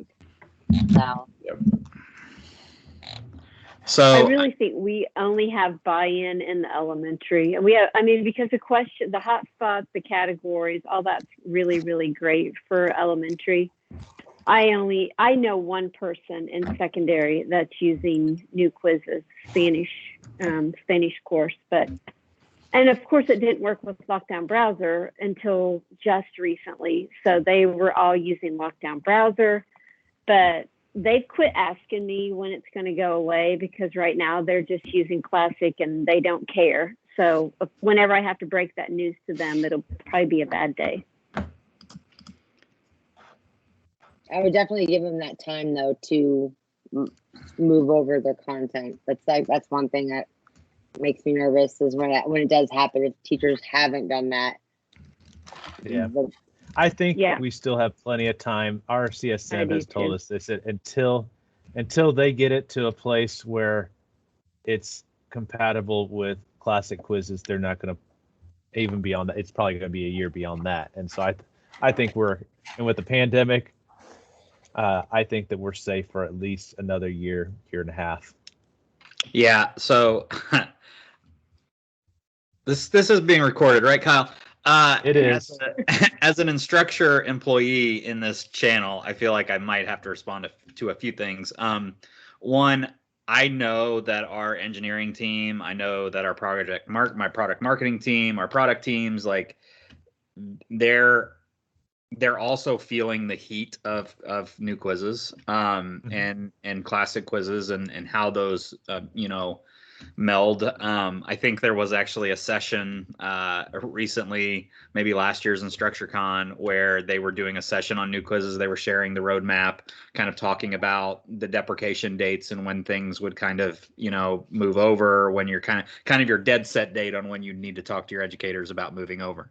And the response I got was it was basically pitchforks and fire torches, and people were ready to just boo them off the stage. But I think because of the pandemic, I think because of some things that have happened, I think what's really great about Instructure and what I've loved about working here is what I've learned is we're not going to release something just because everybody wants it and it's not fully baked or ready, right? I think you see a lot of companies where they'll be like, oh, they want this, okay, let's launch it, and then it doesn't work to its fullest potential. Cough cough Google, cough cough LTI 3.1 or whatever it's called. They wanted to change their process for cloud assignments, so Google just did it, and then we're caught like chasing, right, trying to figure out why we're having issues with cloud assignments, why things aren't working correctly. They just launched it without really any communication. So I'm interested to see kind of where that goes. I know there have been conversations on the timeline right now is just very murky, right? We're not unsure. We're not sure. There are questions surrounding like when things are going to be deprecated. Kyle CSM, it sounds like, has vented to him a little bit about, I think we're going to be okay. There's some time here. I would agree with that. I don't necessarily know like how hair on fire we need to get about getting people moved over, but we know that new quizzes is a better product. and we know that product is going to be here for the long term, and it's a much cleaner user interface. It allows people like K-5 teachers that aren't used to using LMSs to come in and do some of those really cool things like Joe said. So I think we're just all in kind of a waiting game right now to see, like, we need official word, right? We need to know, because there was a timeline that was posted, and I don't necessarily know where that timeline has went. So I think there are some questions on what the timeline actually is. I know that's not the answer anybody's looking for, but that's about Well, all. and I don't think that it's necessarily an answer looking for. It's just, so this is where we're at. So how do we deal with it? And I think just having that conversation also with the teachers, making sure they understand where we're at, kind of a thing. Because when I had that teacher call me and she's like, "Well, I'm in new quizzes and this happened, and this. And I'm like, okay. I'm like, it's still in production. There are still things that need to be worked out. So just having those conversations with their teachers, prior to everything kind of rolling out. Right. On another note, Eddie, you might know more about this, but what districts, like, are there certain districts that still have like a dedicated CSM, like one person versus that priority services? Like, how is that determined? The way it was explained to me is it's so that's a huge deal right now, especially with states, because some states are being brought in. They don't have a dedicated CSM. They have a team of CSMs. That's us. Is that you, Yeah, Sarah? we have a team. Okay, how's that going? Not my favorite. Okay, it's not my favorite change. Kyle, let's go ahead and take a timestamp on the recording. I want to make sure that I forward this on to the people that I've been screaming at for the last year. Well, and we did express concerns already when we just went through our renewal, and we expressed our concerns then as well, because when we had a dedicated CSM, it was like one single person where we were like, hey, right. So-and-so, we have this question, and it's like, I feel honestly like I can tell you when we switched to a team, and it was last March, right at the beginning of the pandemic. And it feels like we never hear, I mean, I know we get the newsletters, but right. It's like, I don't know who these people are. You're not connected as well as you used to be. Yeah. So it's interesting because I'm taking my instructions. I should take the shirt off, but that would be inappropriate. I don't want to, because I'm going to talk a little bit just as a person. I am not for, and I think I've expressed concerns to the CS team. I don't love the team approach to CSMs. I think it is causing unnecessary stress on customers. I think it's causing unnecessary stress on us as a company. And I've said it in high level meetings with people that I feel like we're listening. So I don't know, because I think there is still some movement there. But we did that in Nevada. We had teams of people that came in and customers, and it wasn't the same process. As a customer, I remember what it was like to have somebody I could talk to. Jordan Kremer was my guy. He was my guy for all the stuff that I did, right? If I needed something, I'm sending Jordan an email. Jordan would respond back to me. We would have, weekly meetings with Jordan, and then we had bi-weekly meetings. Then we'd have a monthly meeting with him. I feel like the only reason I was successful as a customer is because of that process. That's the only reason why. And I'm actually on a team of people now in Instructure that is like looking into this. So I said the same thing in that meeting like 2 weeks ago. Like, I think the reason why you are seeing customer surveys come back and seeing the CS side be a little unhappy is because they're not dedicated CSMs. And they're like, oh yeah, we saw a lot of that on surveys. Like, no, that's the only reason. Go back to dedicated CSMs. And I think we would see like a ton of people super happy. So that is happening. The company is listening to those. Okay. I think there might be some movement, but I can't speak. Again, I'm like AK, like we don't make enough money to make those decisions. Yeah. Right. But they definitely are talking about it, because it was a thing a little bit when I first started with Instructure a year ago, and now it's like we have a whole team of people dedicated to kind of finding out what's happening here. But also, you have to recognize, I think, a little bit, and now that I'm on the other side, I sympathize a little bit more. But, we went from like 2 million users to like 5 million users in 2 months, right? We signed on 18 states in like a month and a half. So they were trying to find a way to like still support everybody that was very successful and doing great things, but also bringing on this massive load of people and trying to get them onboarded. So they were like, let's just have cohorts and self-implementation and like all these things. But I also sat back and said, no, this is wrong. This is the wrong approach. I know, and I agree with that. But we made this change in March of 2020. Right. And they had to have made that decision prior to knowing that all of this was going to happen, like that we were going to close, because we have been with a CSM team for a long time, like for over a year. Right. So. Hey, Eddie, do you know, is there like a roadmap on how they determine what districts go the team route versus CS individual? Because I'll be honest, as I've talked with others across the state, I keep hearing, oh, the team, oh, we got a team now, we got a team now. And we actually lost our CSM because she left Canvas to pursue something else. And we were put on the team for a period of time. And that was my biggest fear. I'm like, oh crap, here we go.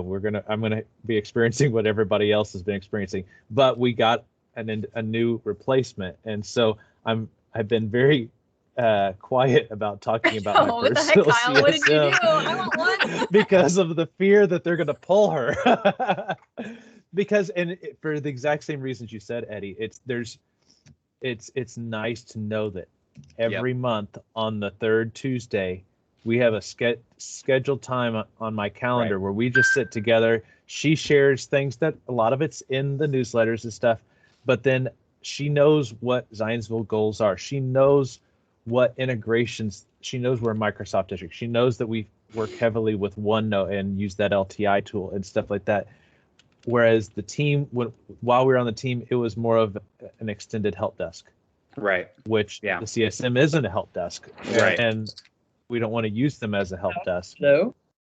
So, Kyle, you just can't barge in here and then start screaming at us. What are you doing? Don't you have a golf tournament to be at? What's happening? He looks like he's on the phone now. Yeah, he's like, hello, I'm just going to mute my mic.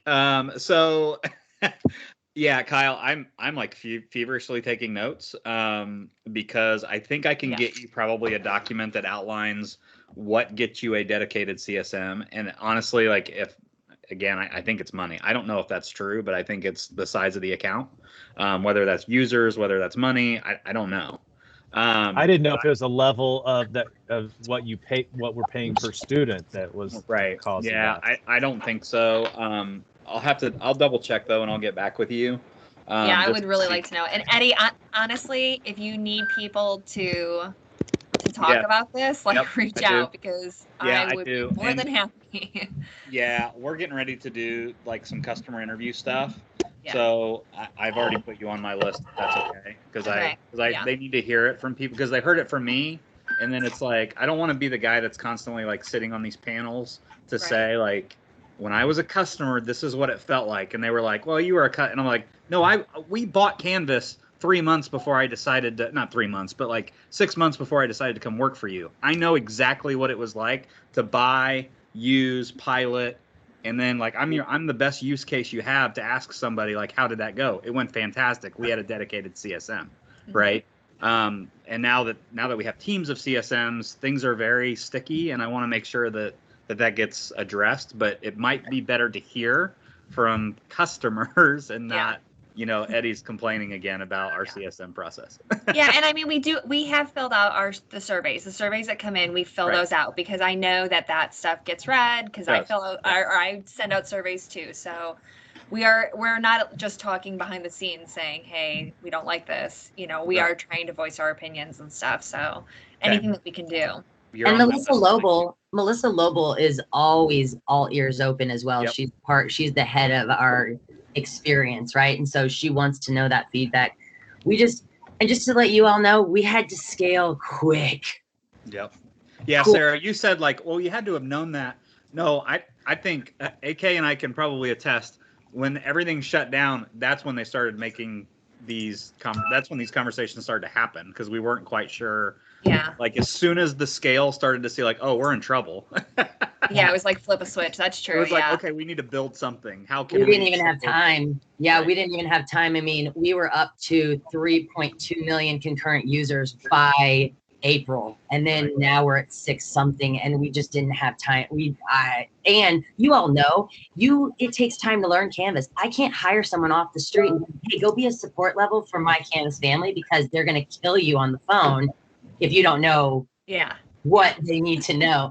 I have been talking. I started it in Illinois, and this group, is great too because Illinois is finally realizing if we all have one spot like this INCUE group or things like let's bounce questions off of each other if we can fix it, and then if it's loud enough, we say, hey, look, let's take this to Melissa Level or let's take this to instruction and say, hey, what's going on? Like we're noticing this as a group. So keep that information coming though for sure. We listen.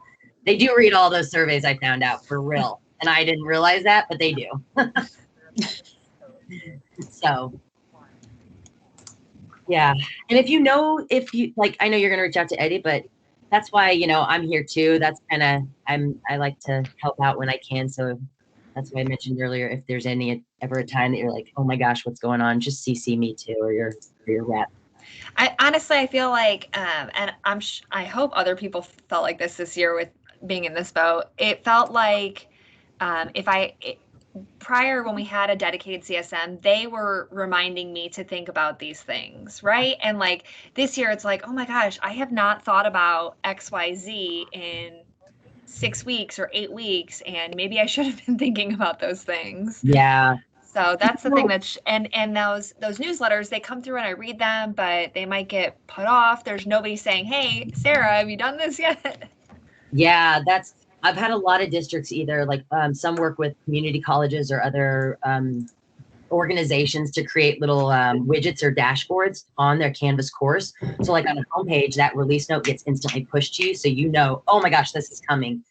They also have it embedded where they can bring in the calendar from the Canvas community as well. So oh, I got to do sys rollover. I got to have this done by tomorrow. Or that's just another option that people have been doing because you're right. You get information galore, but then you're like, I don't have time to look at it right now.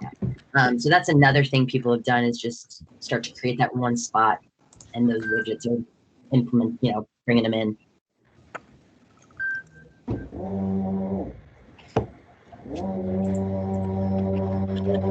All right. Hey, Amanda, can I ask a quick question? We were just in the Google LTI conversation and was hoping we could get some clarification on SpeedGrader and the new assignments LTI. Yes. So are you talking about when the LTI? Oh, so the Google SpeedGrader integration they're pushing it by back to school. So when you log back into Canvas, come back to school, that integration should be fit. I'll double check just to see if that timeline's been pushed a little bit, but Google has really been, since they're the ones who built this out for us, we didn't this time. It sucks because we're kind of waiting on them and they're much bigger than we are, but they are saying that back to school will have the Google integration with the SpeedGrader. That was one major push for us that we had to have. And then I believe I was looking at the release notes. The old LTI Google integration will not be turned off until I believe September or October. So we let you get started back into school. Yeah.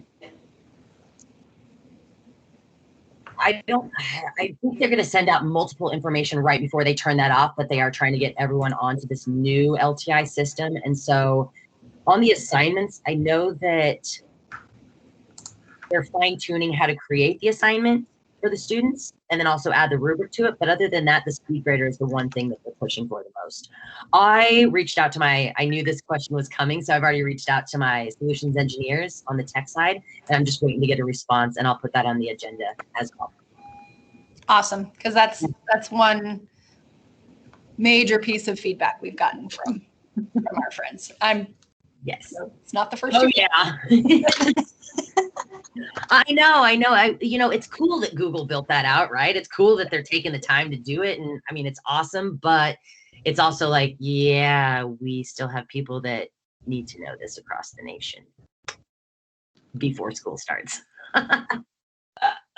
So, AK, you might have talked about this when I was putting everybody in breakout rooms at the very beginning.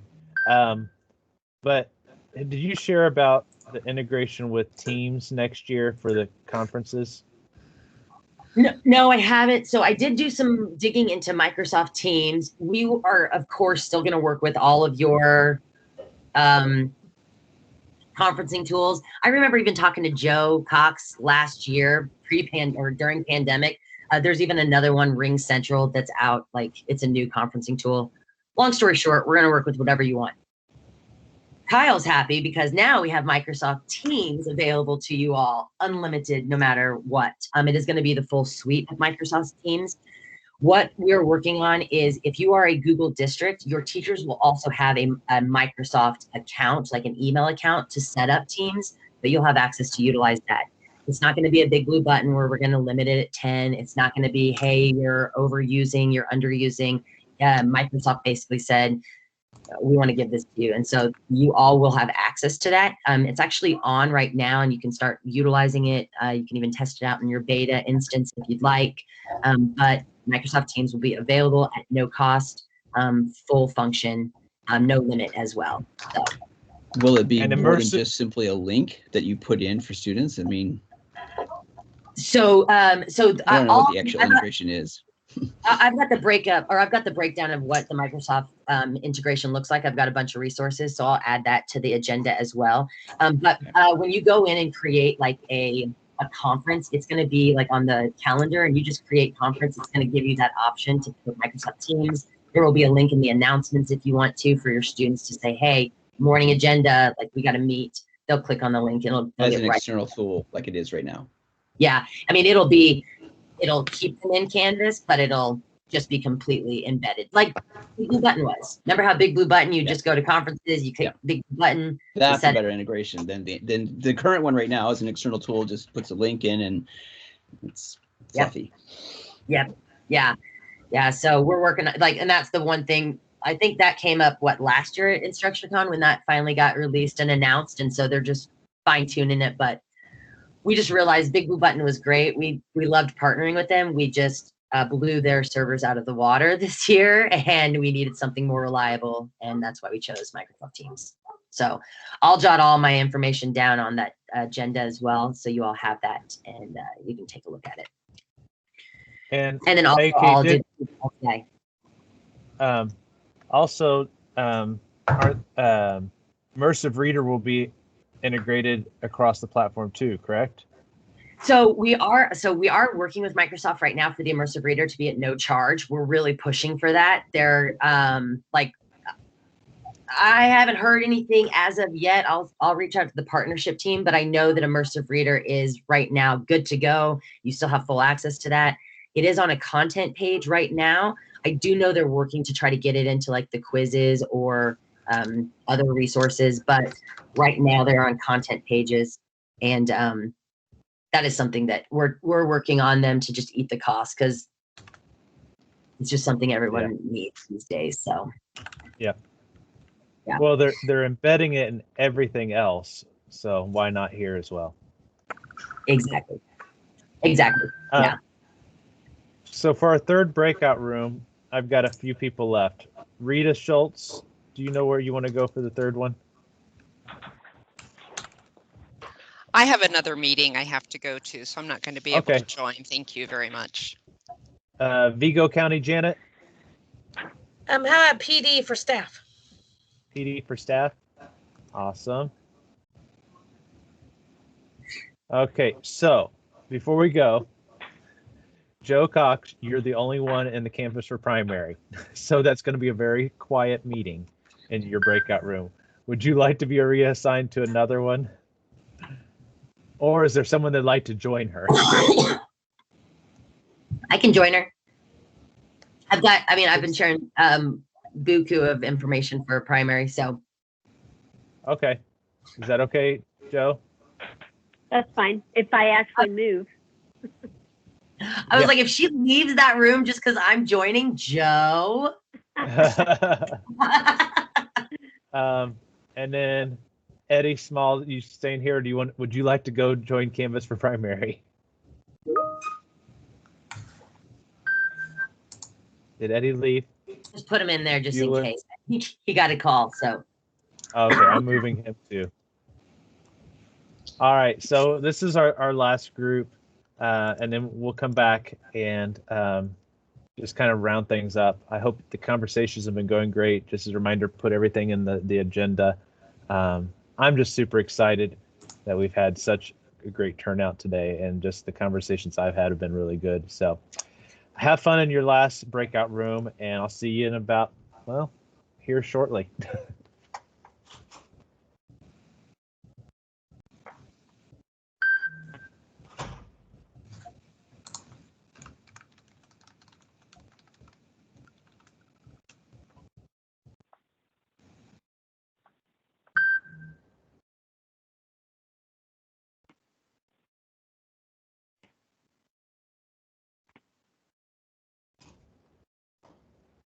And here you are, Joe.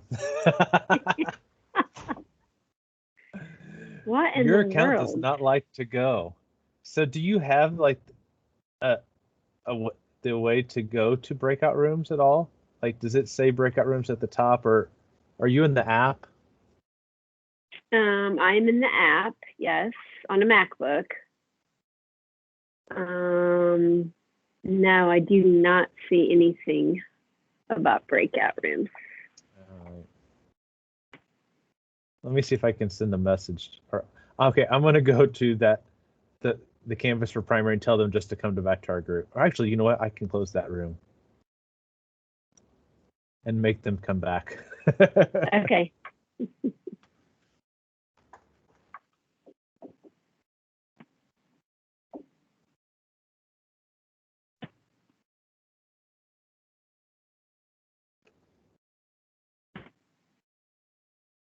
Here they come. Okay, AK. Joe's account all day today will not let her go to breakout rooms. So everybody went there and she's still here. You're muted. I was like, she for real left because she had to be. No. No, it was just her and I here, and I'm like, let me just close that room and bring everybody back. Oh, that's hilarious. No, I love it. I love it. Thanks. I was like, okay, Joe, come on now.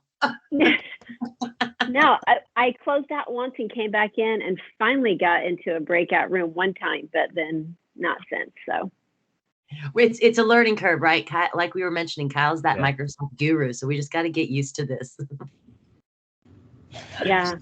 Got to get used to it. So, well, thank you, Kyle, for finding Joe. I appreciate it.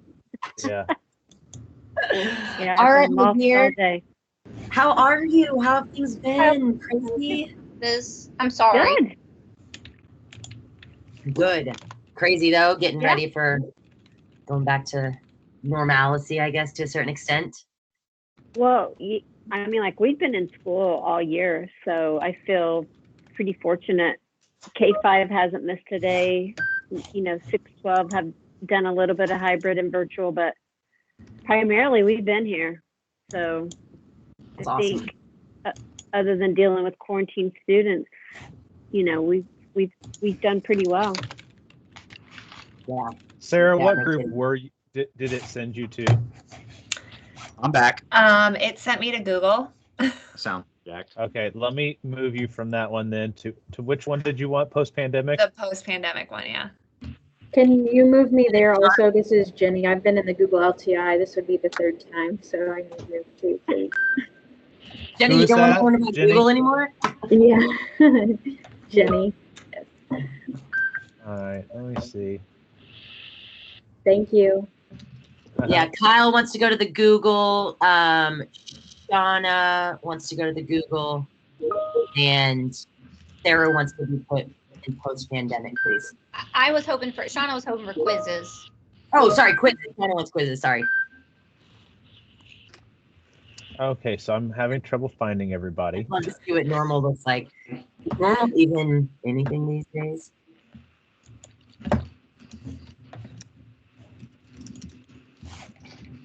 Okay.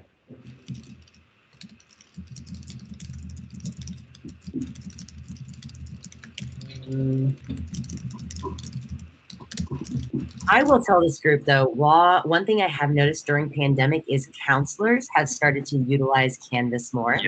Yep. They've started to like create, I've liked seeing courses created with modules that break down, like a module is a student, and then it links each of the courses the kids are in to that module. So then the counselor can easily jump into the classes, take a look, give feedback, or advisors or interventionalists. Like that's been something I've been noticing change. Well, so I'm in the Canvas beta, elementary group, and I've added it to a sub account.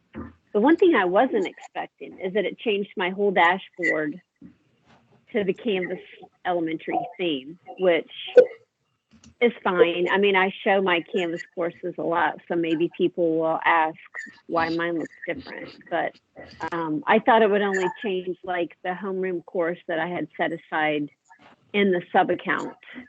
No, it's the full account. So what their goal was is to say basically the sub account for all your elementary buildings need that same fill and modality, right? Because I mean, yes, the parent app is still going to sync them to what they need, but that sub account is going to be fully set with that fill, that dashboard. And that's kind of why our recommendation was like, don't turn it on district wide because it will change the entire system.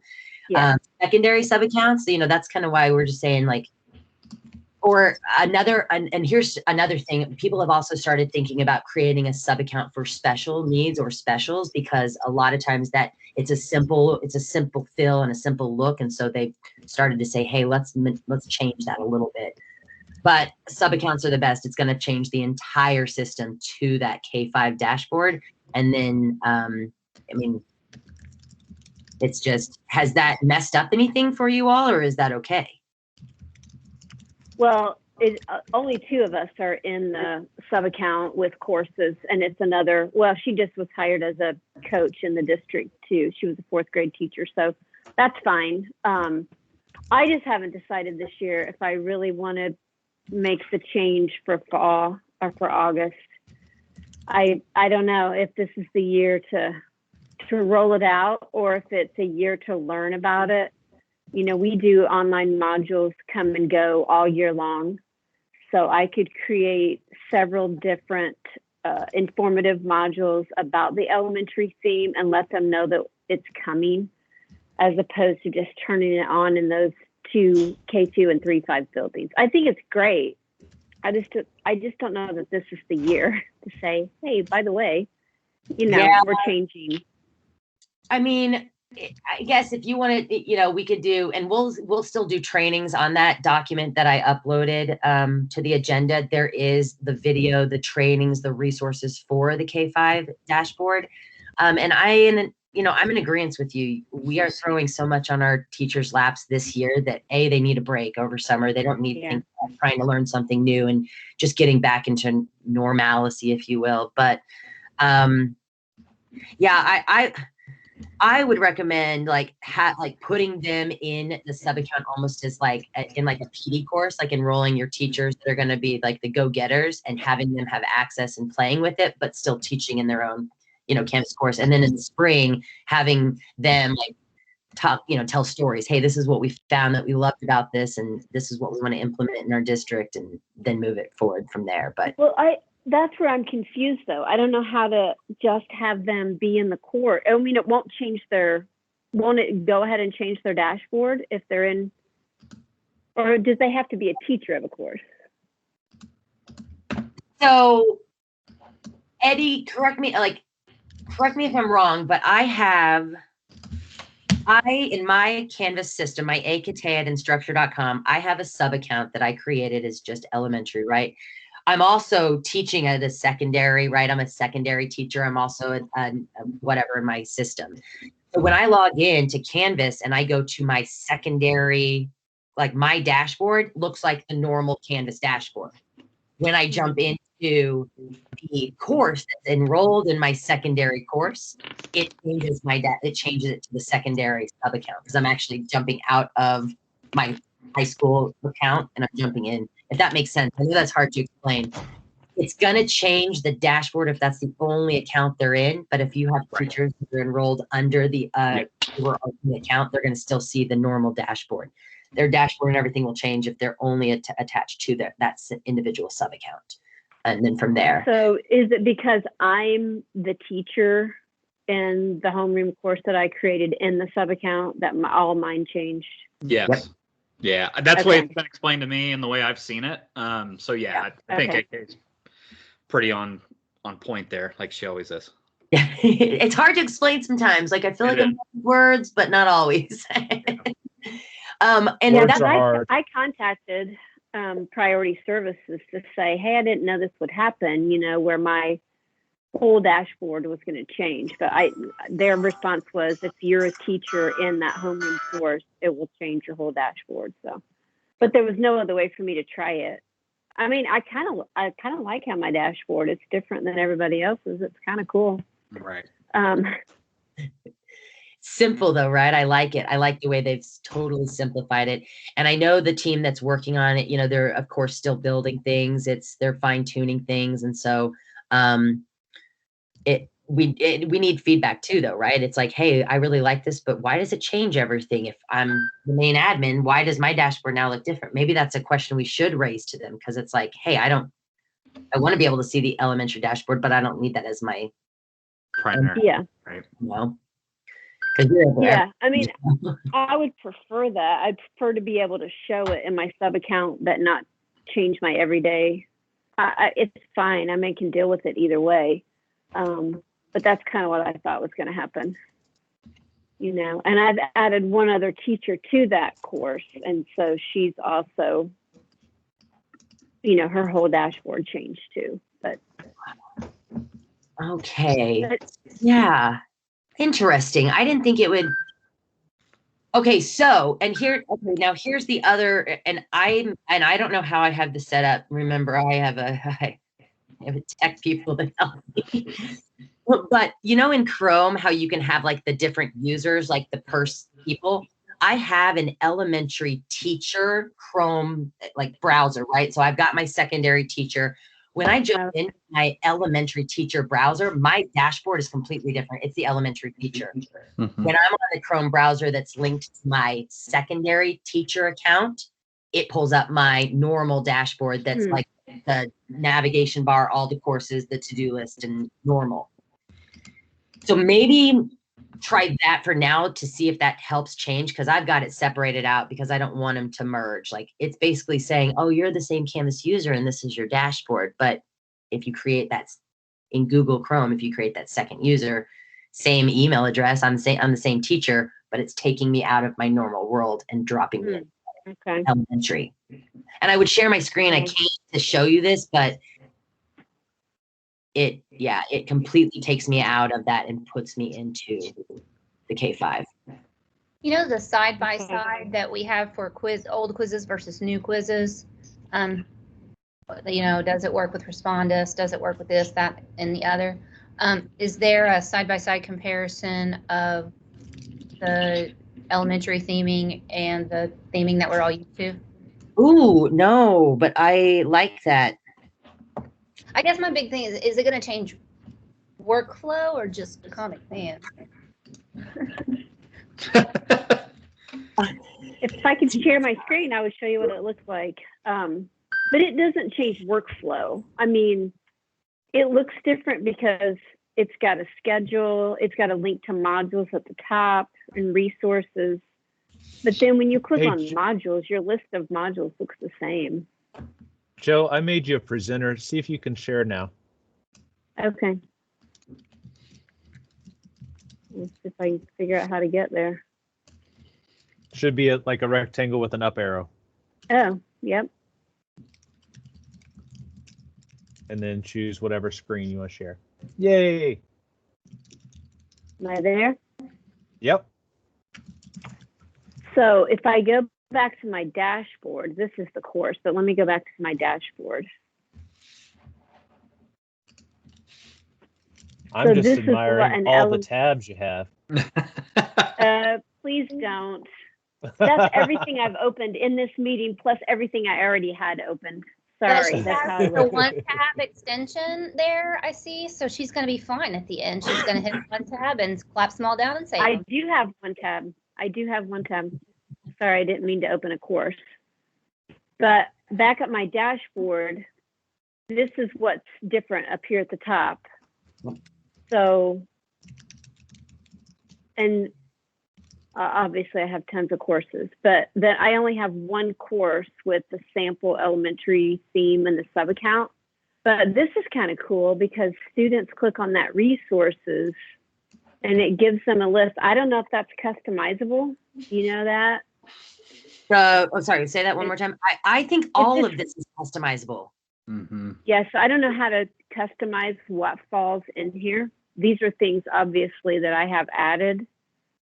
So the teacher adds it or the admin adds it? Like, can we prepare it for them and just roll it out? Or does the teacher have to customize all that stuff for all the learning platforms that they use? So I did not customize this. So somehow Canvas looked at Those what look like I LTIs that are added to your account. Yeah, it is LTIs. And But I mean, then, Flipgrid is done at the admin level, at Puzzles at the admin level, so it's just pulling down what's available in that account. yeah. So this is when you click on schedule. So this would, I don't know about elementary students, how beneficial this will be. Maybe, I don't know about K2, 3-5, yes. Well, and what it'll do is basically it's kind of like earlier someone said we use Seesaw. It's that daily routine. When the kids come to this on Tuesday, May 4th, it'll have everything bucketed out with the different colors, right? So the social studies, the science, the math, Right. and specials. The check mark by it, basically, once they jump into there, it takes them right to that resource. So it's easy, right? So it's, what do I have to do on Monday or Tuesday, May 4th?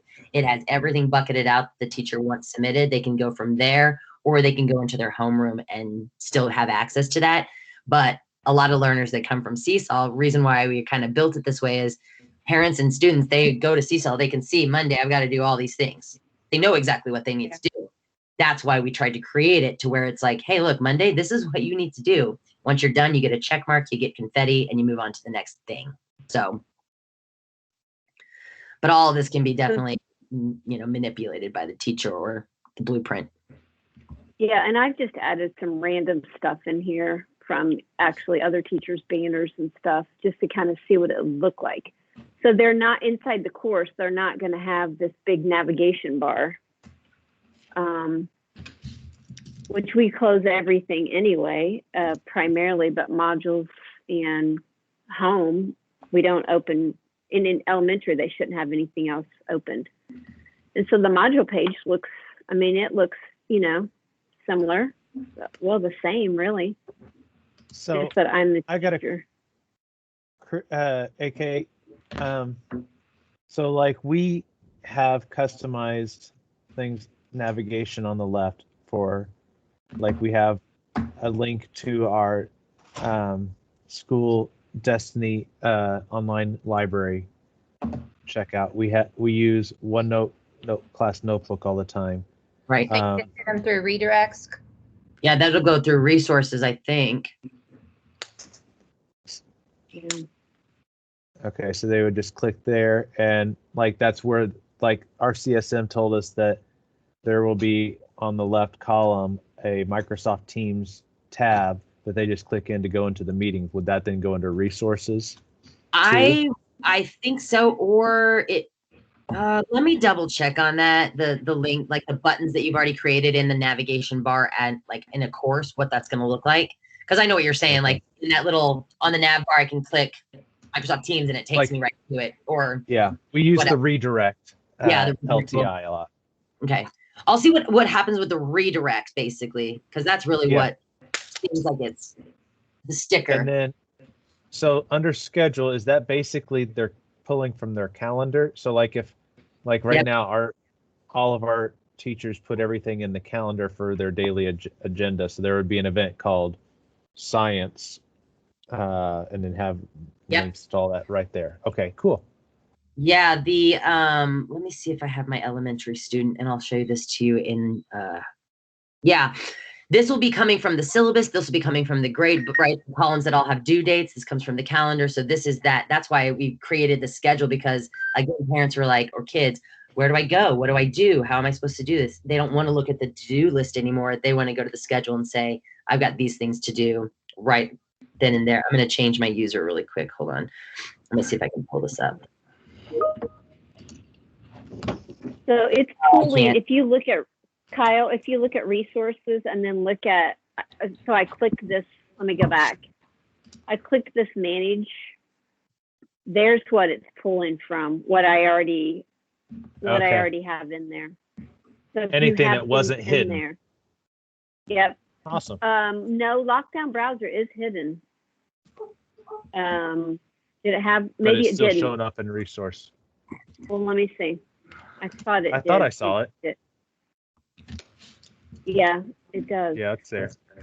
So I guess there's got to be some way in here. Let's look at settings on this and see if there's a way.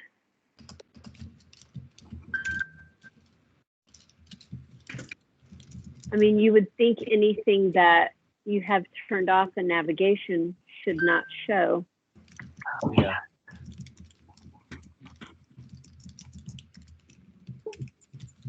It's working very slow right now. There we go. Yeah, see, they're all open. So, well, let's just do some testing here. Let's pull down this and this and this. Save it and see what happens.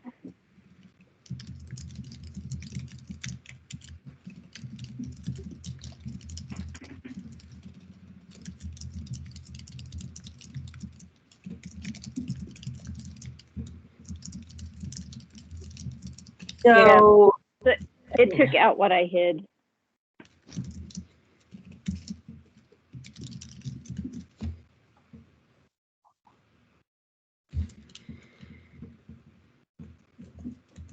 So that's basically your navigation bar. Okay.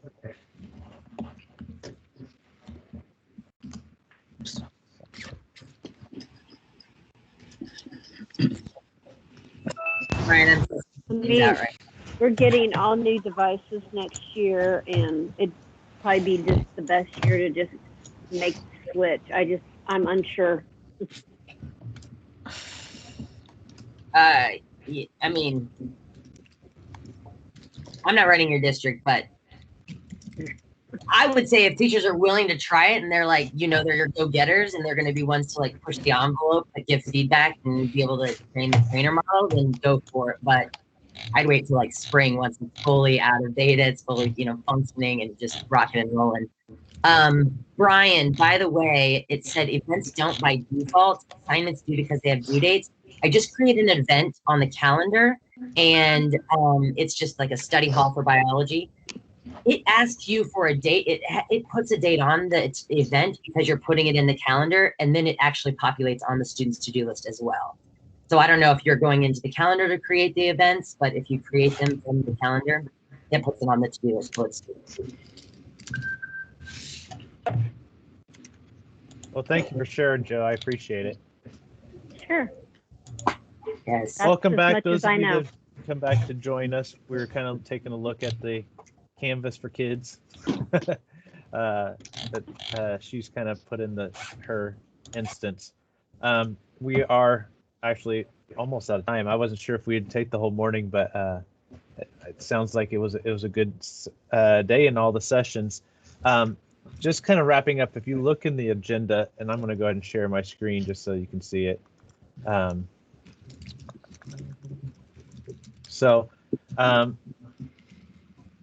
And you'll see in here that there is a link to the list of Indiana districts using Canvas. And if I open that up, it's just an Excel document. If we go up to the top, you'll see that AK shared with us, basically, these are all the districts that are in the state of Indiana that have Canvas accounts. And so find your name on there, and if you would add you or anyone else that you think, hey, we need to probably include them, as well as their contact email in here.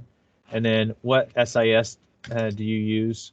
Put that in there, and that will help us as we plan for next year and getting the word out. And because, like I said, so many of our districts, our tech integrators, CTOs, classroom teachers change districts each time. And so it just will help us get an up-to-date list going.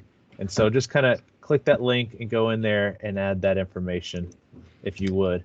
Kind of thinking about, hard to believe we're already talking about thinking about 21, 22. But typically what we've done is we've met 2 or 3 times a year, normally in the fall, in the spring, and sometimes right before break in December. What are your thoughts moving forward? Do we want to do just fall and spring again? Do we want to just do a spring? Do we want to try to meet in person, depending on where we're at? Do we want to just do virtual? What works best for us?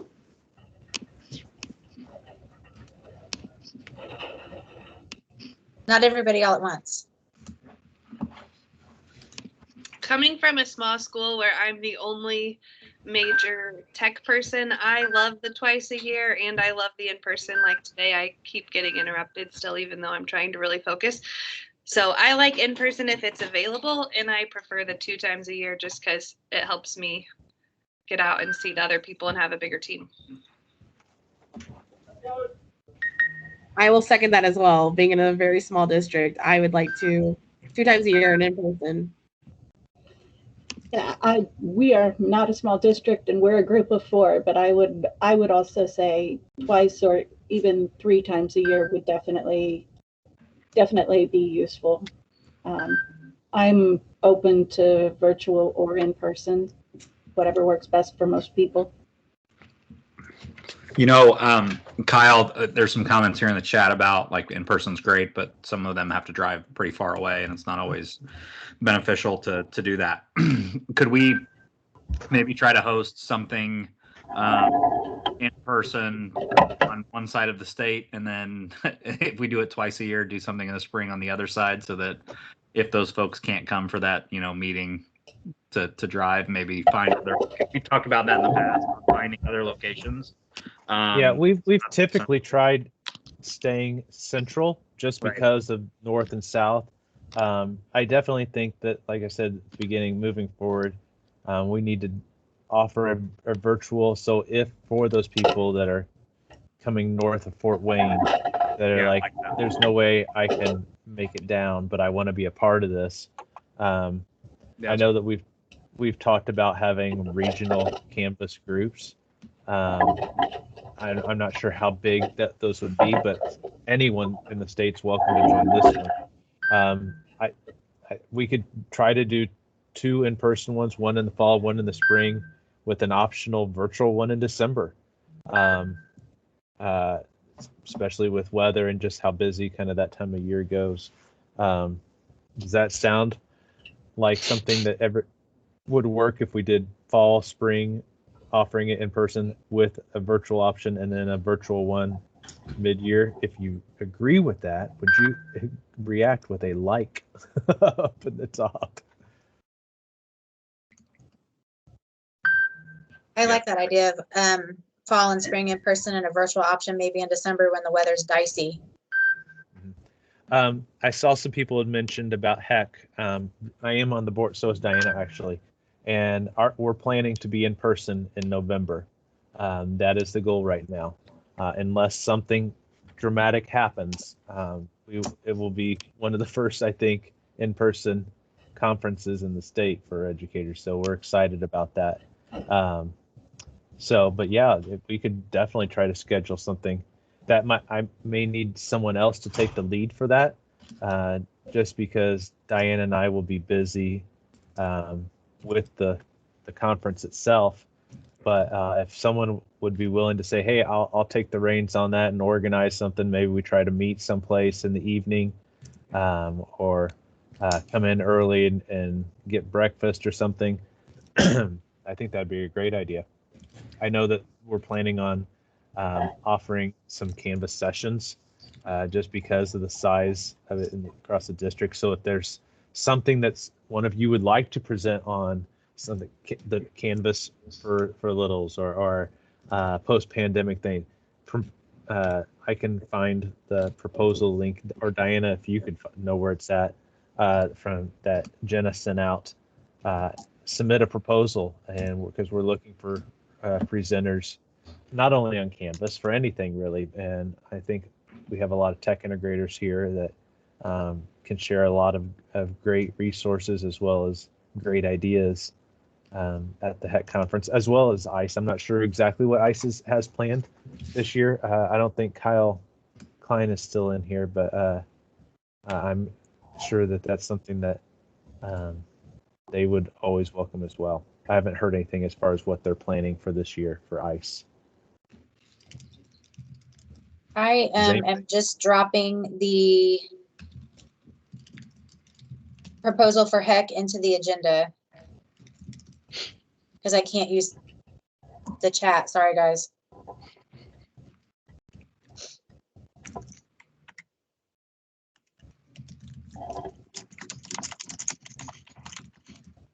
And then just, I mean, looking at the agenda here, I think we used to have a Canvas community, but when Canvas switched over to a new service, our group got deleted, which it was nice because we had everybody in there, but at the same time, a lot of people were not using that. I think I was the only one that was posting announcements on there. The Google group is good, I think, because it's most people have it set up to where they receive those emails right away. But we need something beyond that because, like I said, we've got all these resources and that everyone's sharing. It's a good place that we can kind of start putting that information. So that's why we created the INCUE Canvas course. It's actually within the Zionsville instance, is why I needed to do it personally. So like I said, if you don't have access to that, shoot me an email or access to both of those, and I will add you in there. Or if there's someone from your district like, hey, you should be a part of this, or this would be a great resource for you, whether it be tech integration, coach, classroom teacher, admin, or Canvas admin, feel free to pass that along to them and have them contact me, and I can put them in there. InstructureCon is virtual this October. So I think AK already shared about putting the proposal if that's something that you'd be interested in doing as well. I'm looking forward to in-person events again for Canvas. I know they are as well, because they have the best swag. That's what I miss, is all the cool Canvas swag. And the people. All they want. I feel like I stay connected with you guys. I like the people. I want to be able to hug people and dance and sing and learn. Swag vultures. Yeah, you guys are. I mean, hey, I would be too. I love the swag. I love the swag. I've got so much Canvas swag in here. I mean, I still use my my Canvas Camp Canvas bag every day. I wish I had gotten one of those. I was so jealous. I was like, the one I go to, they don't give out a bag like that. I got the Panda still. But I did meet Jewel, so. You did get to meet Jewel. That's right. Forget Jewel. I'll take that over the bag. One of my favorite events in my entire life was Olivia Newton-John. My first heartthrob as a little kid, and when she sang and was looking at me, sorry. Those of you who haven't been to InstructureCon, that's what you're missing out. She was hopelessly devoted to me. Hugs are borderline painful. But they're meaningful. They mean something, Marcus. When I give a hug, I want you to feel the hug. I don't want to just tap your back, you know. Yeah, so forewarning for all of you that have not physically met me yet, just be ready for a big hug. Next INCUE group. All right, well, it's 2 minutes past time. I'm impressed that we actually stayed pretty close on time. I appreciate you all coming on. I will, once this 3-hour video renders, I will post it to the Canvas course. I may have to add some megabytes to the course to get it on there. I may just upload it to YouTube and then embed it. But we'll we'll try to work on adding the resources that have been shared in this document into the Canvas course as well. It's so good to see you guys. And ladies, I've missed seeing faces. And so I hope you're doing well.